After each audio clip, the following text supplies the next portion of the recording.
You are watching the Pan-African Daily TV with Dr. Susan Tata.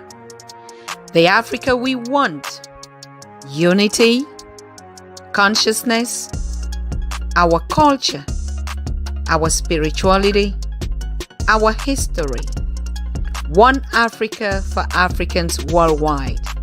Motherland's calling its diaspora home.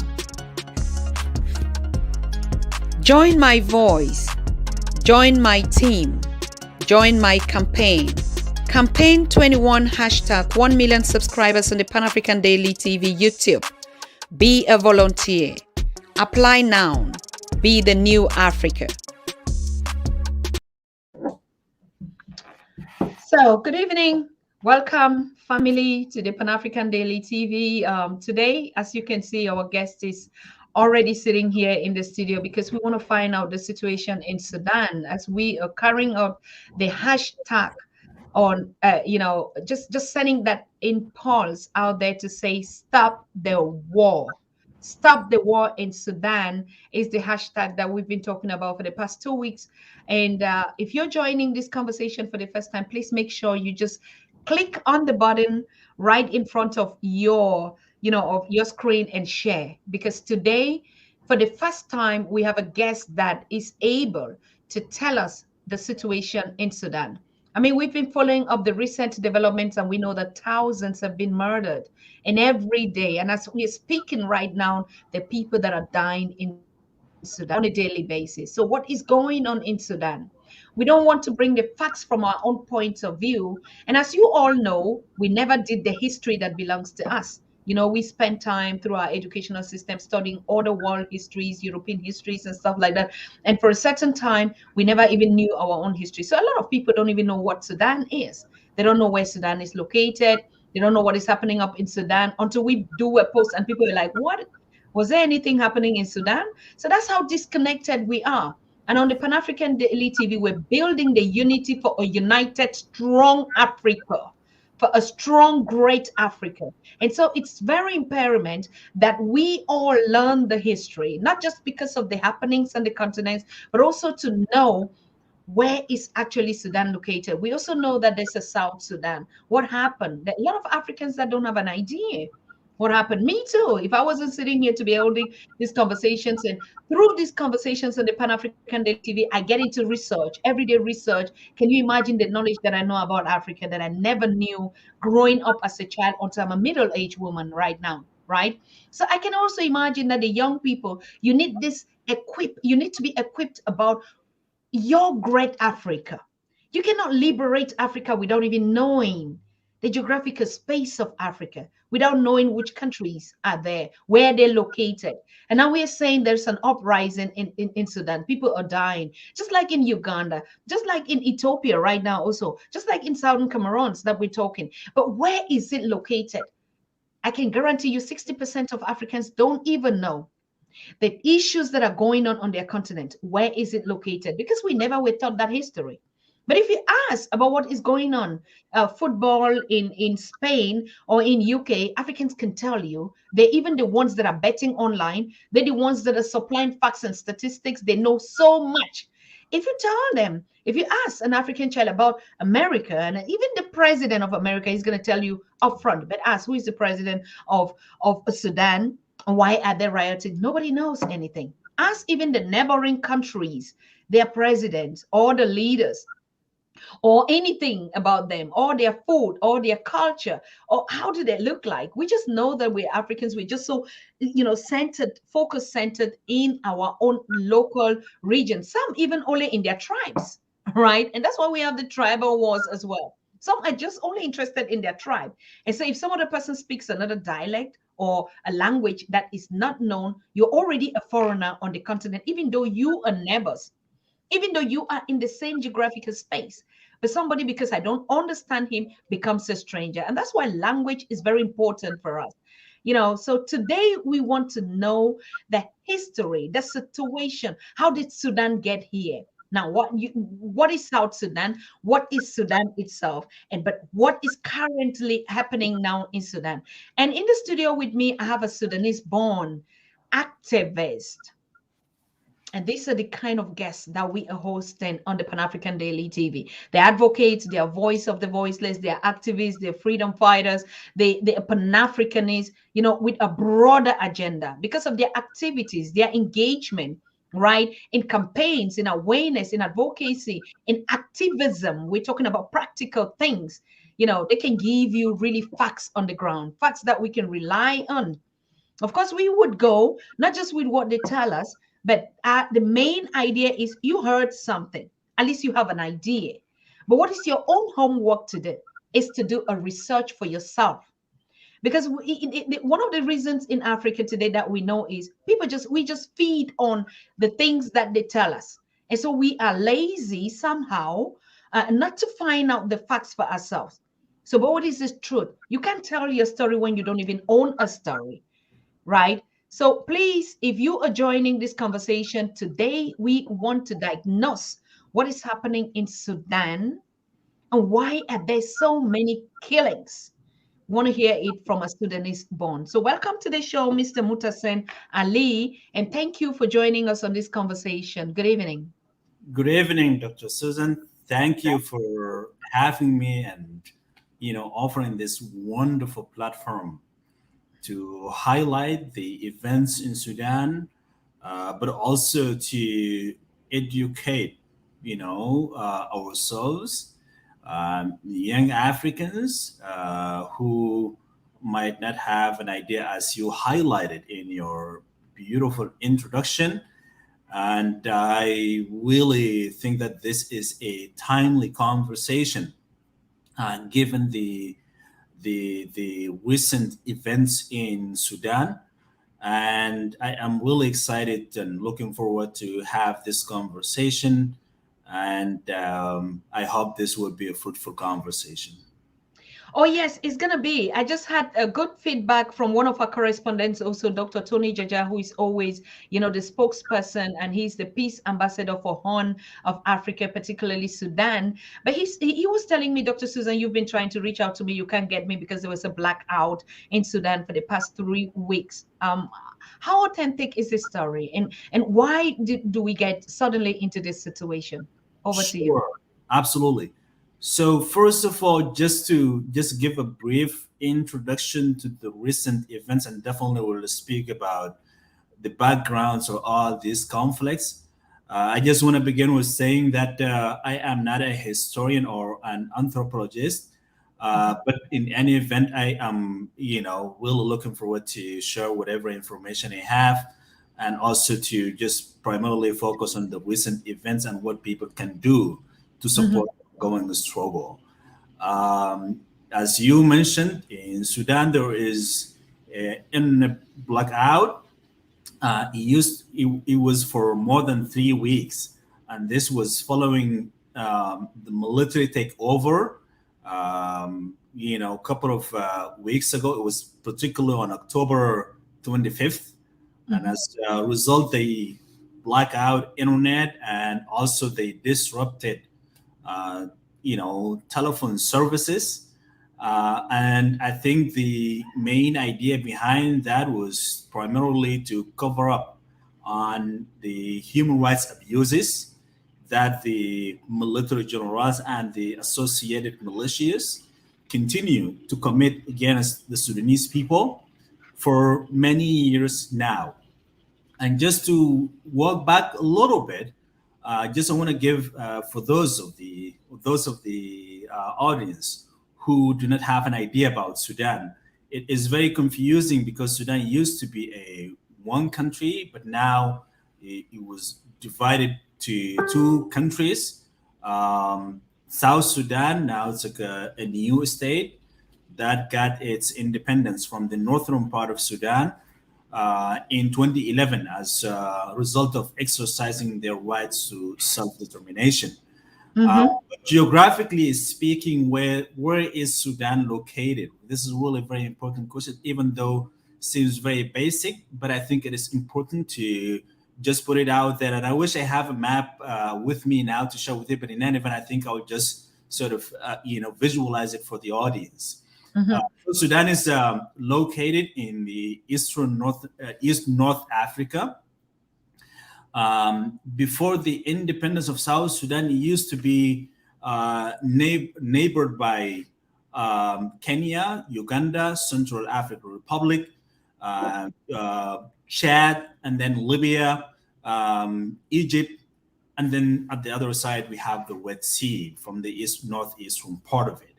So that's like more or less of where it is located geographically. Um, and in terms of the background of all of the issues that we experience today, this is really back from the British colonialism, right? Like we inherited sort of, division. We did not inherit sort of a unified vision to run our country specifically. And just Sudan, like many other African countries, is a very diverse nation with more than 580 something ethnic group, right?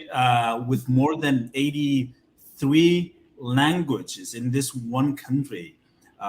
We are sort of range from the majority of the ethnic groups are Africans, and then we have Arab ethnic group as well. The official language today in Sudan is Arabic language. There are reasons for why Arabic was the official language, but primarily because when British, sort of left the country, those who sort of, replaced them were primarily Arab people who run the Mm-hmm. country ever since, and so they began the process of changing, the country's identity, right? Like from, sort of adopting Arabic as an official language, forcing others to speak Arabic, and, deportations. For instance, many family members were forced to change their names so that they could go to school. And so you can find many of us, right, carry out, holding names that are not our indigenous names were changed. That was the only way for some of us to go to schools. And so that was really the beginning of how things, so it started in Sudan. And for much of our history, Sudan was run by, military governments, um, primarily five military governments as a result of military coups. And there are three civilian sort of democratic governments for short periods of time. Um, in 1989, there was a government, a military general named Omar al-Bashir, who is no longer president, who is now in the custody of the Sudanese government, conducted a military coup, and he came to power, and he remained in power for nearly 30 years before he was removed by the Sudanese people last, in April 2019. That's one of Correct. the major civil protests, I would say, in Africa, and some argue even in the world. Uh, Mm. the Sudanese people revolted against one of the most repressive regimes in the world, the regime that committed genocide. Right, this is genocide in the region of Darfur. Darfur is in the western part of Sudan. And then they also committed war crimes, crimes against humanity, and other serious human rights violations. Because of those crimes, the president of the country, Omar al-Bashir, former president Omar al-Bashir, was indicted by the International Criminal Court for war crimes, for crimes against humanity, and genocide. I mean, if there's a need to sort of explain what are these crimes, I'm happy to do it. But in any event, these are the part of the crimes that the former regime of Omar al-Bashir, committed in one region in Darfur. There are other regions, right? In now we call it southern part of Sudan, not South Sudan. But after independence of South Sudan, now we have a new south of the northern Sudan Mm-hmm. areas called Blue Nile and South Kordofan. These are other two areas where serious human rights violations were committed and actually continue to be committed by the current regime, right? The Bashir regime killed hundreds of thousands of people. They displaced millions of Sudanese people, Mm. right? Um, this is just an add up to other millions of people who were killed in South Sudan, which is now an independent state. So there are lots of figures to mention, but the bottom line is, ever since we got our independence, and I say quote unquote independence because we're not yet independent because people are still captive to the authorities, to the military, to foreign powers, right? Uh, Mm-hmm. and so, we continue to experience serious human rights violations, repression, and people have no really basic things, right? The right to live in a dignified manner. And against that background, the Sudanese people revolted. Mm. Yes. Um, it's I don't know how to say it. Like you said, there are millions of Sudanese on the run in neighboring countries. We find some even in Israel. I mean, I want to give out a big shout out to El Hadi, who actually put us in contact with you, because we've been looking since last year to get a correspondent that is in this human right sector, to find out even why there's so many refugees out of Sudan after the independence of South Sudan. So, but just what is going on now in Sudan with these killings? Right. And so just to quickly sort of, update on, the numbers of displacement and why people are fleeing the country in the first place, right? Mm-hmm. When people flee, usually this is not really a decision to leave the country, right? Because many people, nobody actually, I would actually argue that nobody would want to leave his family or her family and go away. Everybody would want to be, close with his or her loved ones. Mm. So that's like the bottom. And so many people were forced to leave their homes. I'll give you an example of Darfur, South Kordofan, and Blue Nile. These regions in Sudan go through war, genocide, right? Mm-hmm. Systematic, persecution by the authorities, right? Most of the people were displaced. In Darfur alone, there are nearly 3 million people internally displaced. Not to mention, hundreds of thousands of people were sought refuge, for instance, in Chad or Cameroon, Mm. Uganda, right? Central Africa, all these places, there are refugees there.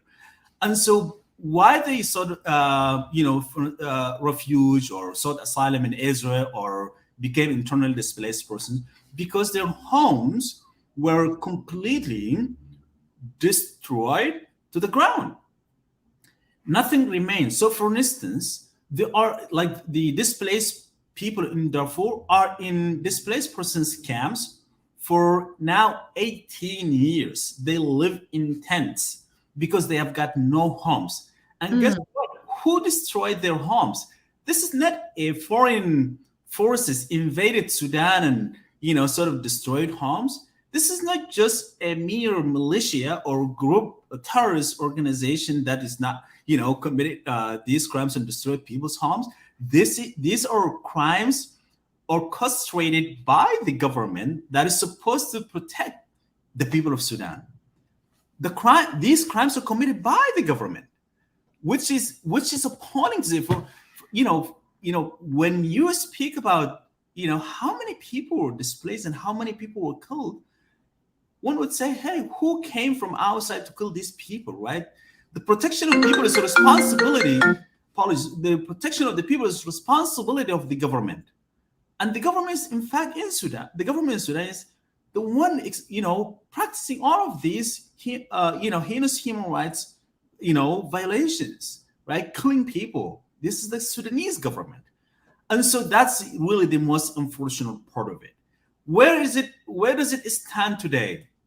As a result of all of these violations, right? Of the killings and displacements and on all of that, but also economic, sort of deterioration, right? And Sudanese people actually revolted over the years, right? Every time the Sudanese, actually now the Sudanese people are on revolution, but this is not the first time to do so, right? They revolted against dictatorship in 1964. They toppled the regime, but then, again, the military, carried out another coup. In 1985, Sudanese people protested again against a repressive regime. They toppled that repressive regime, and then once again, military guys conducted a military coup. In 2019, right? Actually, 2018, the Sudanese people, again, in massive numbers from all parts of the country, right? From Darfur to South Kordofan to Blue Nile to Eastern Sudan to Northern Sudan, Khartoum, other areas, everybody protested against dictatorship, against a deteriorated economic situation, and they protested for the future of their kids. And they said, we cannot, stand the situation anymore. And they successfully removed the 30 years of dictatorship, 30 years, rule of dictatorship, right? They removed that regime from power. But what happened right after that?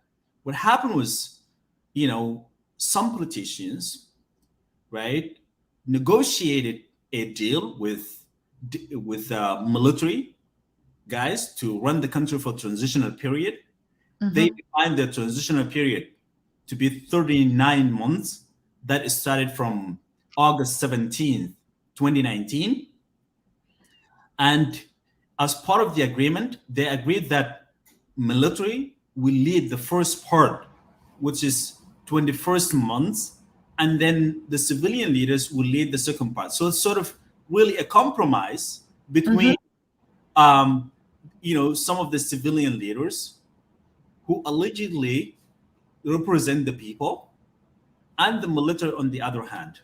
The problem was both of them, the military and the civilian, do not necessarily represent the people of Sudan and the people's will, because the Sudanese people wanted a pure civilian government, not a partnership with the military.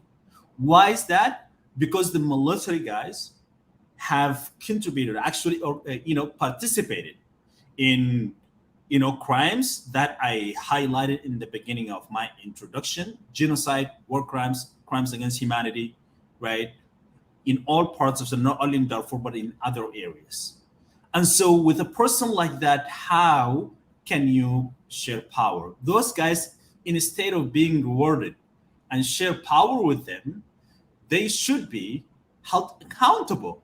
Not because we don't like military guys, but because people should be held accountable for their actions, right? Because we want to prevent such atrocities from happening ever again, right? I'll give you an example. What happened in Rwanda in early 90s, in the genocide there? Why, did the Rwandan government and the Rwandan people, brought genocide cases against perpetrators, right? Not necessarily to revenge, but rather to hold people accountable, right? But also actually to prevent future revenge, right? Like not necessarily to revenge from the perpetrators, but to prevent the families of the victims from, having to revenge again in the future. That would be another circle of genocide once again, right? So that's part of the reason why people want to hold perpetrators accountable. In Sudan, unfortunately, we failed to do so. Instead, we rewarded perpetrators of crimes by sharing them in power, by giving them the power to run the country for the first part. And Mm-hmm. the immediate result was when they knew that the time of transferring power to civilians, Mm. sort of approached, they carried out a military coup, right? Mm-hmm. Now, this is where we are facing this is where the problem lies now. So now the Sudanese people are protesting day in and day out to change the status quo and to call for a pure civilian government and for the entire Sudanese people to unite, because this is a very difficult time in our history. Mm-hmm. People have sacrificed so much, not only after the revolution in 2018, but over the years. Think of hundreds of thousands of people who were killed in Darfur, or 2 million people were killed in South Sudan, or hundreds of thousands of people killed in Buluna or South Kordofan, and other people killed across Sudan. These are sacrifices for a better Sudan, for a unified Sudan, for a prosperous Sudan. And that's why people are determined not to back off and to fight until the end. So, what is happening today is that people are peacefully protesting because Sudanese people experienced so much violence. And there are examples of armed groups that picked up machine guns to fight against repressive regimes. This is across the history of Sudan. They haven't been that much successful in changing regimes. Not to say that they did not contribute in making change, they contributed because they revolted against oppressive regimes. Mm-hmm. In the end, the most effective tool to confront dictatorship and the brutality of security forces is to peacefully protest, because they have the guns, they have the money, and it is easy for them to kill many people as possible. People do not want to, we don't want to give them sort of a reason to legitimize their use of violence against innocent people. That's why the Sudanese people, and this is one of the reasons why it is very inspiring revolution that people peacefully protest despite the brutality of the security forces. And this is how they believe that they can make a change. Of course, they continue to die every day, but they also believe that that's the price that people need to pay, unfortunately, for a better for change. Ali, thank you so very much for that explicit. It's a when you the way you are explaining it, it's a very unique. It's a unique format from what we know in the other African countries. I mean, in the other African countries, you can already see it's either France or America or Europe or whichever nation. It's easy to say. I mean, these are the invincible hands, like the situation in Ethiopia that Pepra was telling us yesterday. It was very easy to know that it's because now the US government is interested or not interested in that partnership, and there has to be some kind of resistance to say, no, we want to make a decision. But what you're telling us in South Sudan is unique. It is unique, like it is from the people, by the people, to the people. And this is strange. I still just don't want to think that it is how Sudanese people, when we get even into the issue of the militia, is the militia totally an independent militia, that it's really Sudanese owned, financed, funded, to be even in that government? That's the Yeah. first question. Number two, really, they have never seen any country in the world when it stands up to revolution, to be on the street, to protest like Sudanese. We must agree on that. There has never been any, like the revolution of 2019 that you were saying, it is the biggest in the world. I think I've never seen anything like that. No human has seen anything like that. When the people say we are rising up, everybody goes to the street. And that happened. But the challenge now, like you said, is how can we keep revolting, coming out in our numbers, and then not being able to actually situate which kind of government that we want, I mean, does it warrant that they have to be many more lives lost? No, I don't think. What is the way forward? Yep. Thank you for these questions, and I think there are a couple of things. I would like to begin with the question you asked about the militia, and also I think it is important to sort of explain how these militia, I mean the militias in Sudan, came into being and what are their aim. Um, and I think also there are four questions about who is killing, who, right? Like Yes. these are really important, questions that people often ask. To explain the militia that we have in the country, I'll have to give an example of Darfur. And so Darfur has been marginalized for, I mean, just like many other regions in Sudan, right? It's being Hmm. marginalized systematically by the central government. This is really even agreeable by even the government itself, right?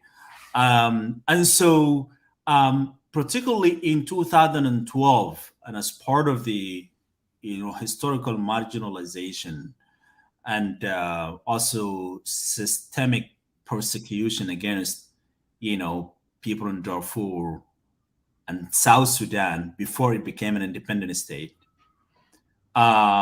People of African descent, primarily in general in Sudan, were systemically persecuted, and so some of the people from the persecuted African ethnic groups, right? They carried out machine guns in a revolution against the repression and persecution. And so what the government did in response to that was to sort of began to attack the social incubators of the African people who revolted against the regime by attacking their families, right? Like, let's say the armed groups have their areas that they Hmm. control, but the government wouldn't go there to attack their areas, rather to attack the villages of, the, sort of social incubators of the revolutionists. Now, the government what began to do is to use the army forces. Yes. They began to use other sort of to use police, but then they also thought that maybe it is more effective to create a tribal militia, or primarily Arab ethnic groups, that will actually execute these attacks against, basically created a tribal conflict by recruiting militias from Arab ethnic groups against African ethnic groups. So these militias continue to, and so what are the rewards of these militias when they were recruited? They said to them, because mostly the Arab ethnic groups are, majority of them are, gazing and having, they're herders, right? And the Hmm. African groups are farmers, and they have their lands, and so on. And so the government said, hey, if you can attack them, you can have their lands, so where you can gaze your animals, right? Mm. That's number one thing. And so basically, the idea from the government is to change the racial, identity of the region Darfur, and to take the lands of the indigenous people there. And so these militias carried out brutal attacks, right, against villages. Basically, what they did was attacking a village after village, right? They destroyed everything. They even cut trees, gardens. They destroyed all the gardens, not even for themselves. Like, they destroyed basically everything. They would poison water sources so that animals and and human beings drink and die, right?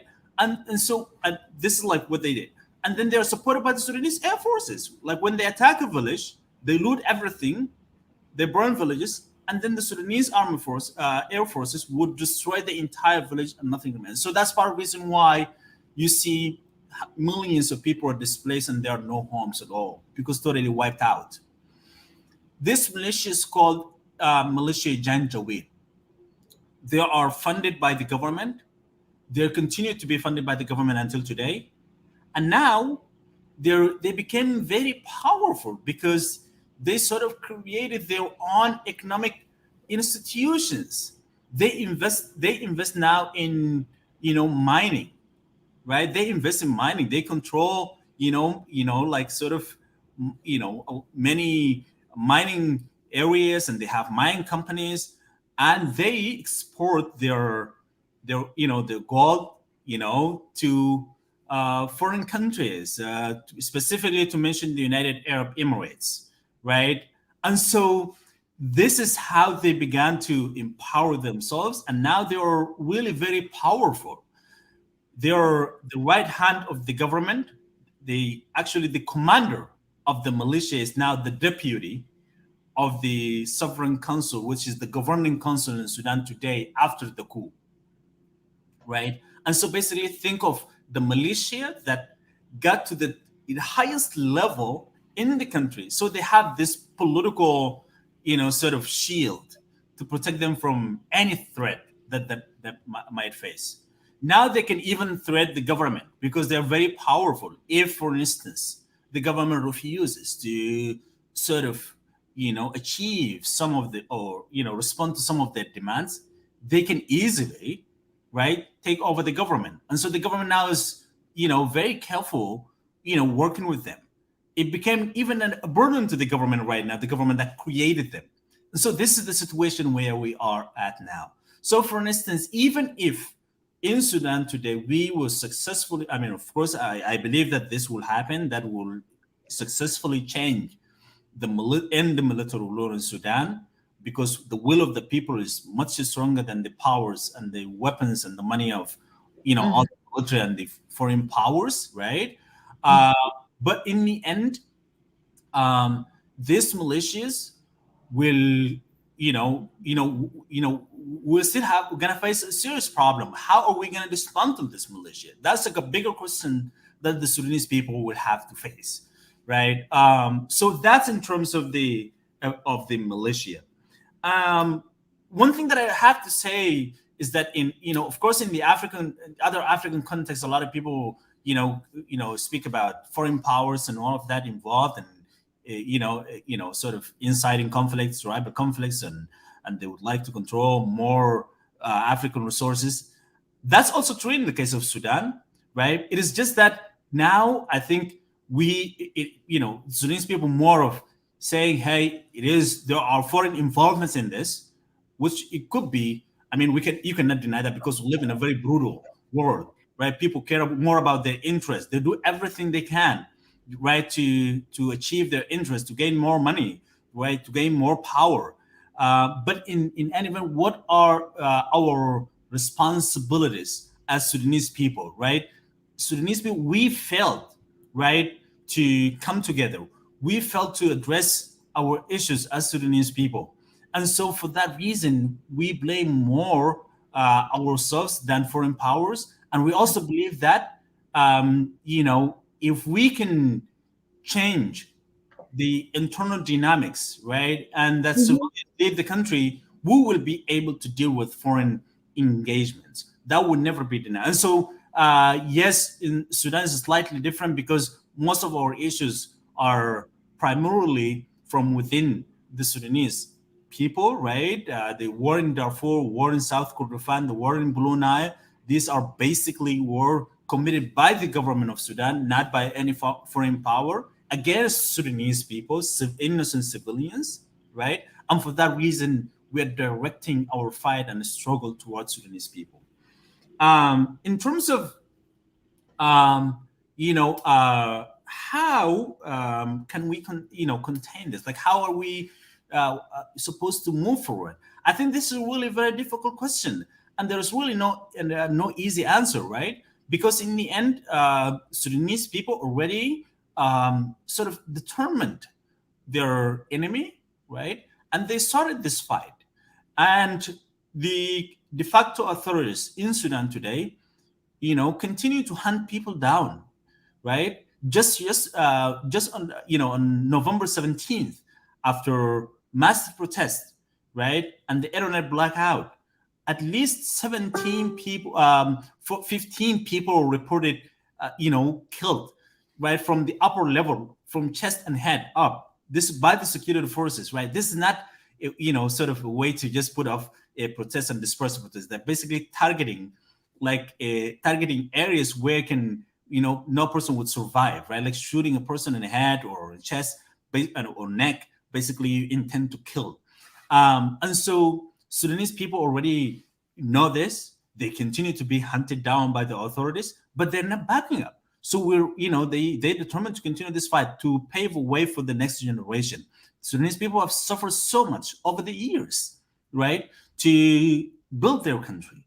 And they believe that this is the time that we need to stick together in the face of brutality, and we will win this. Now, what can the other people, and I actually shouldn't be saying other people, our brothers and sisters across the continent should do? And I think I have to say that we have to acknowledge the positive response from Africans. Really, here I'm not speaking about specific countries. Here I'm not speaking of the African Union. I'm speaking of African people, like let's say people in Kenya or in Uganda or Rwanda or Zimbabwe or South Africa.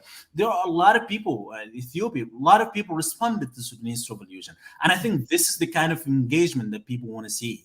I think one of the reasons why in the past, people were not engaged in the continent, we're not engaged with in each other's struggle. Actually, I would say this is our struggle. If there is a problem in Sudan, this is a problem in South Africa. This is a problem in Zimbabwe. This is a problem in Senegal. This is a problem in Guinea. This is a problem everywhere. And so people need to stick together to advocate and at least show solidarity. But I think one of the reasons why this was not the case in the in the past was because of lack of information.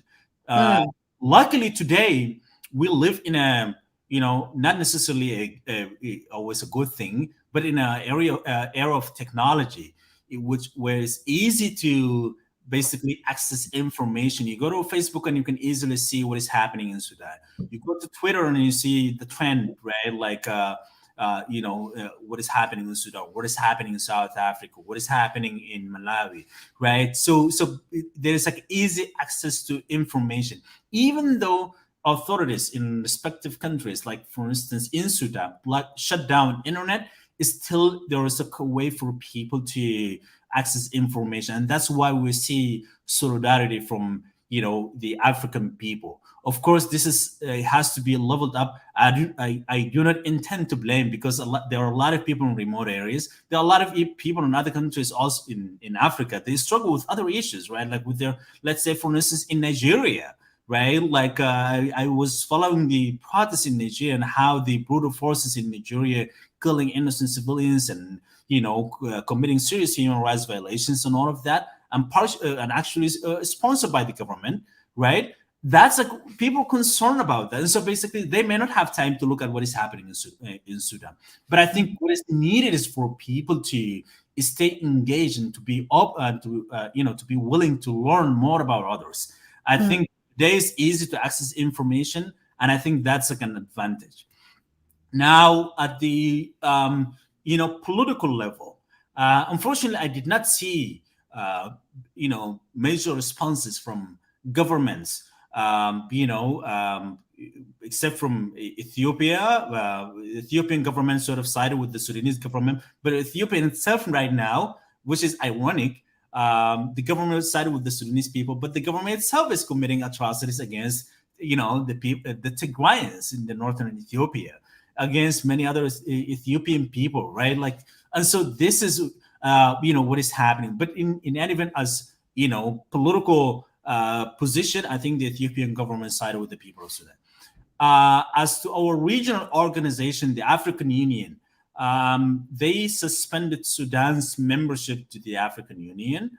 But I think the African Union can do more than that, more than suspension of a a membership. They have the power to do more, to impose sanctions against individuals. I'm not saying that the African Union should impose sanctions against the country in general. I think I don't know if that even possible, but I think to sanction individuals who were involved in atrocities and human rights violations, right? I think that's really important, and I think the African Union was established for this purpose, right?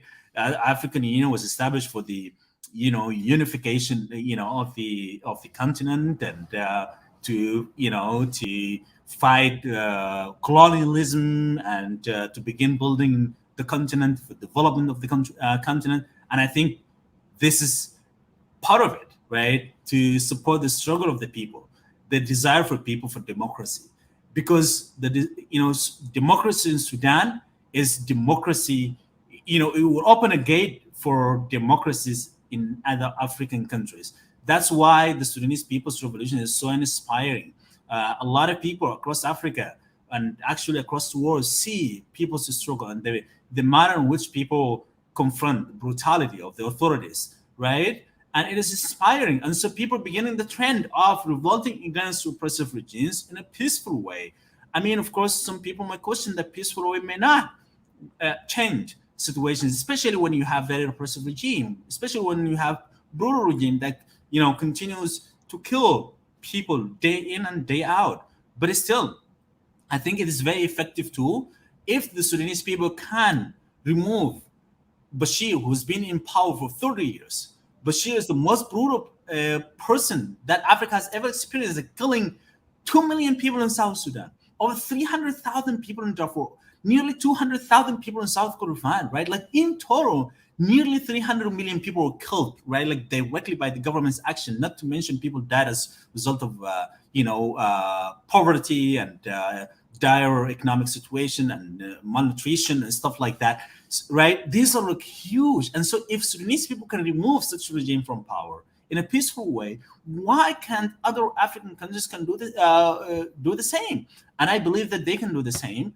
And I think it is just about, I think we need to be, our brothers and sisters keepers always, right? Like look up for each other and show solidarity to each other. Thank you. Despite all that brutality, I mean, there's still something that is, I don't know, is missing. We see that solidarity amongst the Sudanese when they rise up as one voice. I mean, we saw it in 2019 against President Bashir. And that was clear fact that the people are united on a common purpose. It was obvious. It is still obvious when I see the numbers on the street, particularly the young people. Now, but when we go to the other side of the decision making, who becomes now a leader? How does it happen? Like the case of 2019. I mean, I'm not really current on it. Was there a vote, or how did even the civilian government made a partnership with the militia? Right. And then even the people that went to the street for that, and they trusted that militia. Was that a different militia from the one of Bashir, or it was still the same one? So yeah, these are really very important questions. I'll begin from the last one about the militia. These are the same militias. Even the generals that replaced Bashir are people who appointed by Bashir, promoted by Bashir. Right? These are Bashir's friends. These are not necessarily good people. These are just people that hijacked people's revolution, right? Like when you look at the government before the coup, right? These are civilian leaders, some of them involved in leading the protest. But then when they shared power with military, they actually ignored people's demands and people's calls for justice. They actually failed to establish institutions where they can engage young people who participate in these protests. So basically, the military guys hijacked, together with the civilians, hijacked people's revolution because they just wanted to share power and wealth, right? As part of the agreement, right, it was meant that there would be a transitional period, as I highlighted earlier, for 39 months, divided between them. at the end of the transitional period, they were supposed to, conduct elections, Mhm. right? Where Sudanese people can choose, their elected leaders, Mhm. right? That was the plan. So basically, they signed a declaration, which is now sort of a governing constitutional document, sort of a guiding principle for the transition before the coup. Mhm. And so they share power. And so during the transitional period, the government, both military and civilians, should function as interim government, execute transitional transitional tasks. For example, bringing about peace in Sudan because there was a still war in Darfur. There's a still war in South Kordofan and Blue Nile. There are armed groups picking up machine guns to this day, and so the priority of the transitional government was to promote peace, make peace with the armed groups. The other thing is to to sort of take measures of transitional justice, right? For those of you who do not know what transitional justice is a set of mechanisms that countries adopt to deal with past atrocities, right? But also to pave a way for future. Like for instance, in the case of Sudan, because the country has been in a very, in the, perpetual wars, Mhm. instability, right? So there was like a need for transitional justice. What are these set of mechanisms that I spoke about? For instance, accountability, right? Like Mhm. people committed crimes. Are we Mhm. gonna leave them? Like, are we gonna offer them impunity? No, we should hold them accountable, right? And if Correct. we would like to give them amnesty, it is for the Sudanese people to determine that, but not the authorities. So that's number one, accountability. Number Mm. is to have investigations of what happened in the past, right? It's important for people to know, like, how many people were killed, why Mhm. were they killed, right? And how can we make sure that this is not going to happen, basically to set records. And then the other thing is to have institutional reforms, right? Like, what are, like, if we're speaking of, millions of people were killed in Sudan, why were they killed?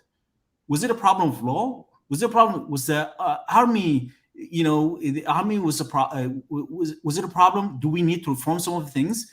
These are kind of things that what we mean by institutional reforms, basically to change laws, institutions, to make sure that the crimes that were committed in the name of the state will never be committed again, Mhm. right? And then also to compensate, right? To compensate for atrocities and the crimes that were committed. If people were displaced and their homes were destroyed and properties were looted and stuff like that, they should be compensated. They should be compensated for redress for the grievances that they've endured. People lost their families, right? Like their parents or their kids. They need to be compensated. Not that you'll be able to compensate people for what they lost in terms of their loved ones, because that cannot be compensated. But you've got to sort of redress that, because that's a pain that will remain forever. I think Mhm. the other important thing is basically, to begin the process of rehabilitation, right? Like, how are we going to move forward? And how can we just, basically, there are people who encounter traumatic events and people, or even, sort of reconciliation, because there was a sort of a huge social rift in the country. And Absolute. that. And so these are kind of things that these are the mandates of the transitional government. But again, before we get to the end of the transitional government, the military were not interested in democratic transition. They were interested more in being in power. They're interested in more in protecting their wealth, right? They're not interested in accountability. They fear accountability, and that's why they carried out military coup, right? So this is like really one of the issues, one of the things that we blame. So there's no trust. People did not trust the military because these guys were perpetrators. Mhm. No trust there. What happened with the civilian leaders? I think they also bear a huge responsibility for this to where Sudan is at today. Why? Because, of course, in addition to hijacking people's revolution, they failed to address people's concerns. They failed Mhm. to establish, institutions. Simple thing. They failed to establish, a transitional legislative body Mhm. where people can, sort of monitor and hold the government accountable. There was no legislative body. There was no, constitutional court in Sudan. For instance, if there is a dispute about, specific laws, right? You have no one to, basically to bring that case against, right? Because there's no constitutional court. Hmm. They failed to establish commissions to deal with all the transitional issues, right? Like they failed to establish a investigation commissions, a corruption commission. They failed to establish transitional justice commission. They failed to establish peace commission. They failed to establish anything. And so that's part of the reason why I think civilian leaders also bear huge responsibility. And so that's part of the reason why Sudanese people continue to pay a price of the greediness of the military guys and the the selfishness of the civilian leaders but I think this is a Sudanese people learn a lot now from the from 2019 to today. They learn a lot about who's on their side and who's their enemy, and now they know who's their enemy, and they're unified in confronting and facing the enemy. Thank you so very much. I want to thank the many, many, many people that are tuning in into this show. We're 1 hour already. And if you're just joining, we are on the topic, Stop the War in Sudan. Stop the War in Ethiopia. This week, we've been talking about the situation in Ethiopia, and we had two guests. And tomorrow, we're still going to have our brother Christian Gabriel from the Caribbean, who actually yesterday they had a meeting on that, on the terms of, or things that we talked about, considering a proactive and a very quick one on the situation in Ethiopia. And he will be coming up live tomorrow, to lay out or to just advise us or what they talked about in this meeting of yesterday. Unfortunately, I couldn't attend because I was live with you guys on the situation with Pepper. But we are seeing these happenings going on the continent recently, not recently, but they are all ones that being refreshed in another format, but the same thing. So we're calling on solidarity for African, particularly the youth, not to sleep on anything. Stand up, get involved, engaged, create the awareness campaigns, raise your voices as louder as you can for change and for justice in your various communities, but for Africa as a whole. It is not always easy to have like a guest that we have, giving the way forward and actually explaining it the way it is. It is a do or die thing. Nobody again that is on this path of changing Africa or taking the revolution to the next step or the total liberation of Africa by these African people will actually, roll his tongue when he's putting out this thing. So I really want to congratulate each and every one of you, even those of you that are watching that would always send us feedback to say, oh, this is a situation that is happening here. Please kindly, engage someone to talk about it. Like the situation in Sudan, we didn't know that we're going to get Brother Ali, who is competent and an activist, an activist, like I said, the foot soldier on the ground, not just being only an activist for carrying the flags, but went into actually studying the situation and can give us accurate information that we can rely on. But nevertheless, like I said, you have to do your own research. We have to continue in the struggle. We are not yet over. Africa is not yet developed, as you can see. But the question is, what is preventing it from developing? How can a continent develop in wars? Right? How can a continent develop by killing its own? How can a continent develop when they do setting contracts that are not, they're not fulfilling, and they don't even pave the way for you young people to be able to rule or to own your continent. So the situation is getting tougher and harder. And one question that we asked yesterday, and I'm going to throw it back to you, Brother Ali, is, it's insane that we are talking about the global pandemic that is COVID. you know, Austria, for instance, is going to start a total lockdown again on Monday. It's already confirmed. It's announced. Germany might also be following in the next days, and other countries. How on earth is Africa fighting in the midst of a global pandemic?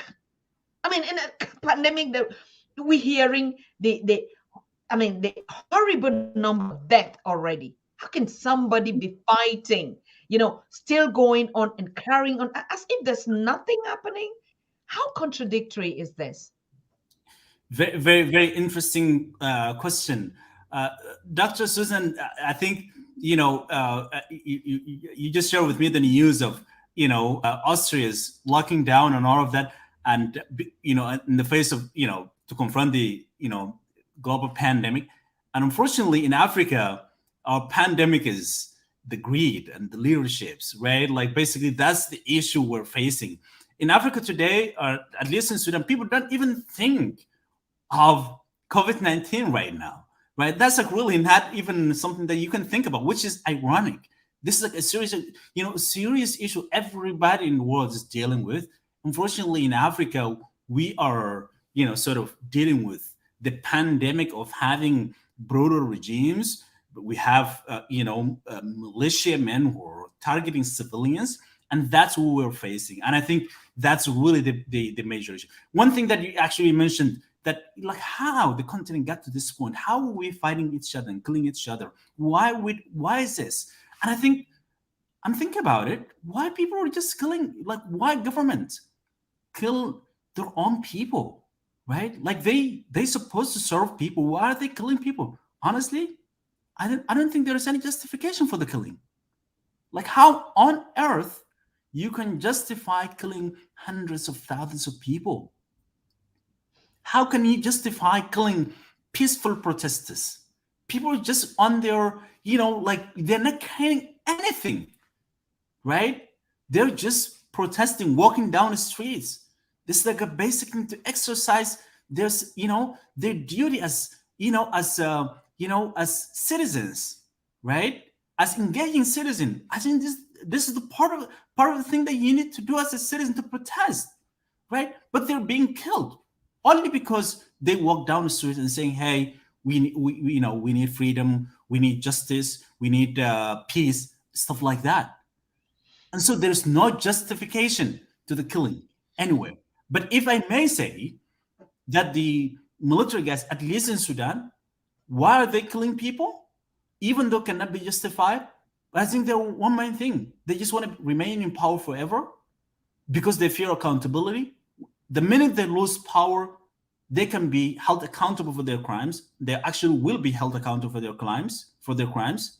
And the best case scenario, they will die in prison. That's in the best case scenario because of the crimes they committed.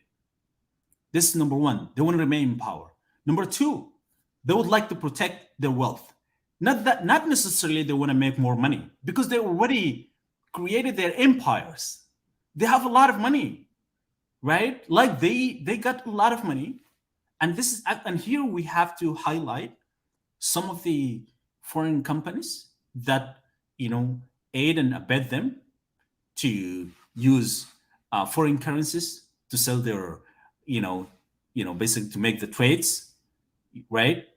To give them weapons. And so basically these guys are there to protect their wealth. They do not want to lose that. And so that's part of the reason why the only way for them is to continue kill people.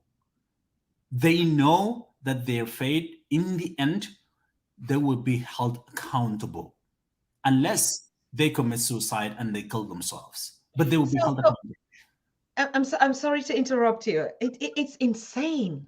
I mean, come to think about it, that you already know that I will end up in jail. or I would be killed. And then the next question is just, why do I do it? You understand? Because at the end of the day, it is something that is has an end. All right, they secure this wealth. It's not even their wealth. If we say their wealth, I mean, if you talked about the situation in Darfur and why they burned these villages, I mean, like you get it from the comment and feedbacks from the viewers who are saying no, it is targeted, to kill these people, drive them out of the land where that gold is located so that they can mine this gold. Now you're saying they begin to own mines and stuff. And those areas where you find those mines normally would have been there are areas that were inhabited. Now they had to chase out people. Now, go into mining. But on the other part, who buys that mining? To be honest with you, if there wasn't any business for that, they wouldn't go into such business. So even you that are buying those products, you're supporting that genocide. You that are Absolutely. doing business in this kind of illicit way, you're supporting that kind of genocide, isn't it? So when you look at this situation, we talked about COVID, because when I saw the numbers on the street, I was like, wait, give me a break. And we should be hearing some other thing, not even the killings or the stray bullets like the government would always put it, or targeted, shooting at the population. And honestly, our condolences from the voices, African voices, to all any soul that lost its life for standing up for the right of people, for standing up for a better world, for standing up for a powerful and resilient Africa. And we all know that, that's the reason, just like them, we know that we're on a journey that is a do or die. Africans are saying that. We know that it's our time. We know that no matter how they do, they're not going to kill all of us, the 1.2 or 1.3 or 1 million on the continent. So it is time for us to address this thing in a peaceful way, looking for a situation for a better world. I mean, I can imagine that if we have good governance, it would still not even stop us from doing business with the West.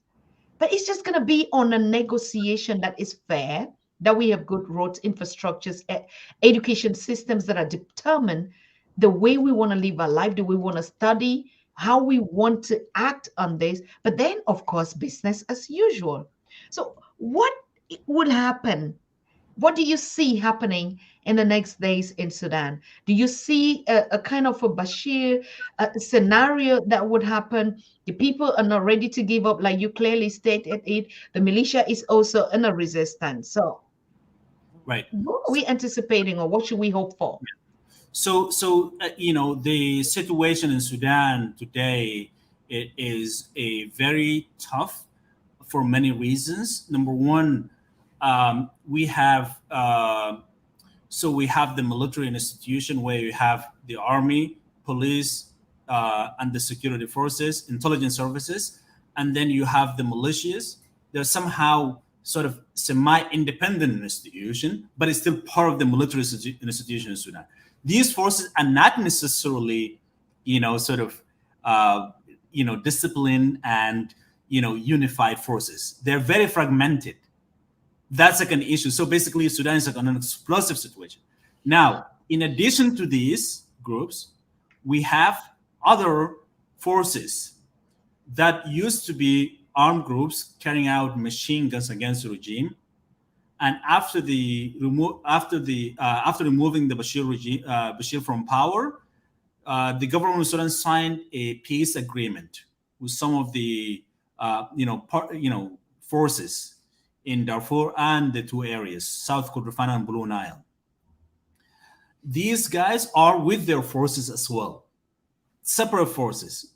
So you can imagine we have the Sudan army forces and other regular forces, quote unquote regular forces, and then we have the militia, whose commander is the deputy, head of the sovereign council, which is a de facto governing authority in Sudan. And then we have armed groups, also is still in the country, that came as part of a political agreement. So all these forces are in one country, not to mention other forces that have not signed peace agreement. This is in terms of the military side. And then the civilian side, civilians are also sort of, they are, political leaders fragmented, not very well united. But then the good thing is the street is very united against all, right? Basically, they want to have civilian, pure civilian rule that will engage youth who revolted and paid so much prices for change in Sudan. So that's what's going to happen.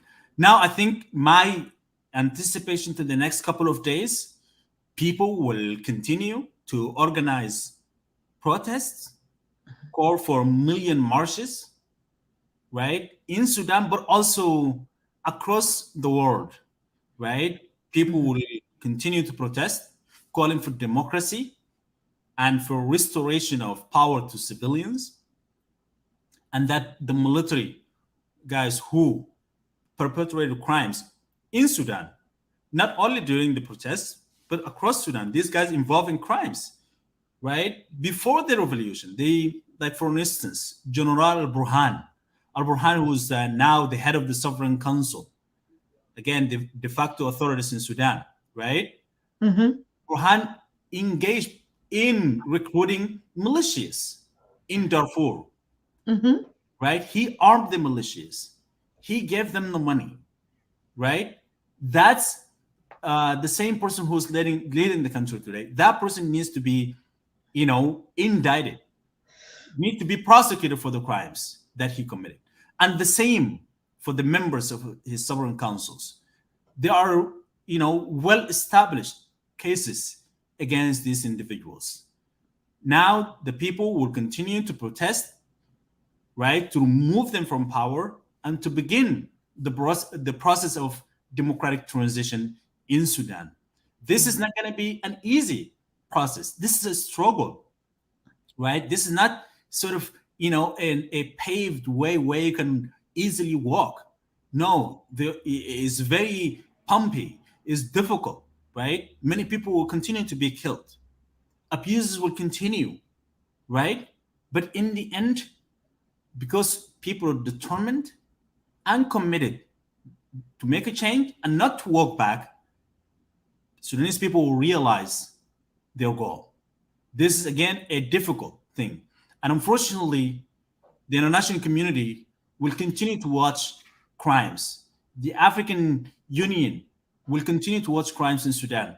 And unfortunately, they will continue to see, and again, here, of course, the topic today is Sudan. But what is happening in Sudan, it is, I hate to say, but it's going to happen in Ethiopia, because there are all indications that the same atrocities and crimes actually is happening in Ethiopia today. And this is, and we on our watch actually, and our leaders, I'm speaking of the African continent, only suffice with condemnation and denouncing, the violence against civilians. This is what they did in the case of Sudan, and they will continue to do it in other cases. But I think it is a high time for the African people to revolt against their government in a peaceful manner, right? To promote change in their countries and to show solidarity for their brothers and sisters in other places like in Sudan and Ethiopia. And that's how we will make a change. That's the Africa we want. It's a difficult time, but I think it is this generation that can, make our continent better for the generation to come. Thank you very much. I mean, I would really like to hear some voices, from Sudan or Sudanese share their impression about the situation in their country, and even out of Sudan. If you are willing to call into the studio, you can use the WhatsApp number. It's scrolling on the text, but I think it's so small. So it is. You just have to dial +49 1578 211 2379. +49 1578 211 2379. Of course, you know it. All the family know the studio number here. And so we are sharing solidarity with our brothers and sisters in Sudan. Today is the day where we say, stop the war. Stop the war and listen to the demands of the people. They are not foreign people. They are Sudanese people. They have the same right. I mean, of course, as a matter of fact, when you talk about your GDPs in your countries, you're already talking about the human capital that you have there, which are the people. And so if we kill all our people, who are we going to be ruling? And so it's a kind of a protest. I'll come back to you, Ali, for you to explain what does it actually mean, protesting, protesting, or how do they call it? Protesting or protesting? Protesting. How do we protest peacefully? Isn't it a tool that is actually legal to address your concerns in a peaceful way so that the government takes into these concerns, go into the parliament, work on the concerns, come back with a response?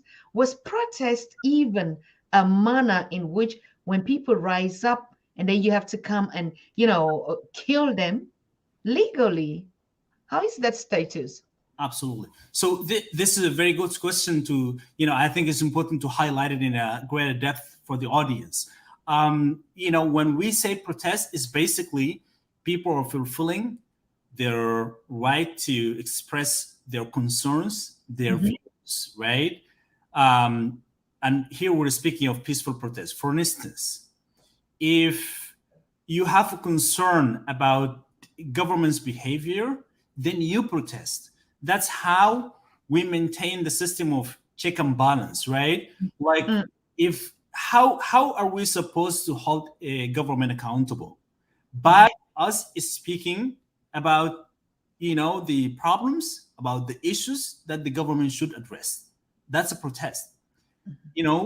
These are to peacefully protest, to express your views, right? To assemble.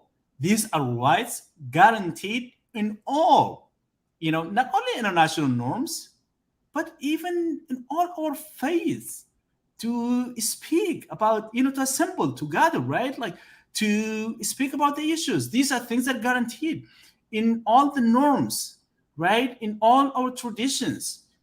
And in all the international laws and domestic laws, these are ensured. Like, the fact that we are human beings, these are rights that we are granted by virtue of being human beings, right? The fact that I'm a human being, I have the right to speak.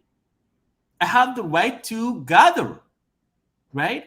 And as long as I'm not threatening anybody else, as long as I'm not destroying properties, that's a peaceful protest, right? And so, how on earth one would face somebody who's peacefully protesting, just raising a sign, right, against a government, and you confront a person like that with a live ammunition? And guess what? Not live ammunition on lower levels where somebody can just get injured and all of that, but you target people on chests, necks, and heads. So basically, what will be the intention of a person like that? The intention of a person like that is to kill, like the murderous intentions. That's what is happening. And are we surprised by the violence against peaceful protesters in Sudan? Personally, I'm not, because it is the same regime that systematically killed hundreds of thousands of people in Darfur, right? Systematically committed, genocide. The definition of genocide is that somebody who is willfully, right, and systematically killing a specific group with the intent, right, to destroy that group in whole or in part. Like, basically, a person has the intention to kill, right? And that same thing applies to war crimes and crimes against humanity. So the actions that are committed, or the crimes that were committed in Darfur, will explain everything about what the government is doing today in Khartoum, killing protesters, and in, of course, other areas in Sudan. So this is not surprising. What is surprising, though, is that this is happening on our watch, on the world's watch. And the only thing that the world is doing today is to condemn the killing of protesters. But do you think that that will scare, you know, butchers of human beings? Do you think that will scare brutal military and militia commanders who already killed hundreds of thousands of people? Those guys are killers. And so condemnation will not stop them from, killing people. Not here. I'm not calling for international community or the African Union to engage or intervene with military force to stop the military. This is not the case. I don't think the Sudanese people would like to see that as well. I think what Sudanese people want is that the international community and the African Union can use its leverage to impose sanctions against individuals. For instance, we have General Burhan, right? He committed crimes in Darfur, South Kordofan, Blue Nile, and other areas in Sudan. We have Muhammad Hamdan Dagalo Hemeti, who was the commander of militia of Janjaweed and who's now the deputy. And there are many others who are less of a high profile, right? These guys need to be sanctioned. They should not be allowed to travel. This is first and foremost. They should also target their, financial institutions, their corporates. Where do they get money? How are they getting money? How much money do they have? Anything that we can do to, to forfeiture their assets and seize their money? I think it is in the capacity of the international community. It is in the capacity of the African Union to do that. If we get the international community and the African Union to impose individualized, targeted sanctions, right, against these perpetrators, I am sure that will contribute so much, right, for their removal from power, because they cannot survive forever. And the minute they exhaust all their resources, use it all, right, and then with the domestic pressure, people protesting every day despite the killing and the target attacks against journalists, human rights defenders, lawyers, political leaders, right? And people continue to protest. They cannot survive that much. They are coward. People are willing to die, but they're not willing to die. They're not even willing to give power. Right? They're not willing to give power.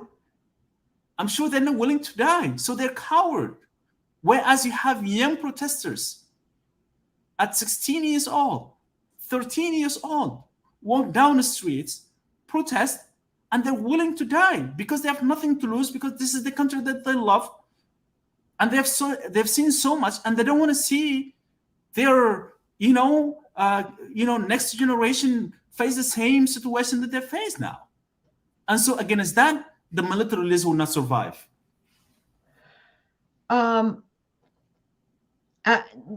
We're painting a picture that should be realistic, like, representing the realistic point of approach.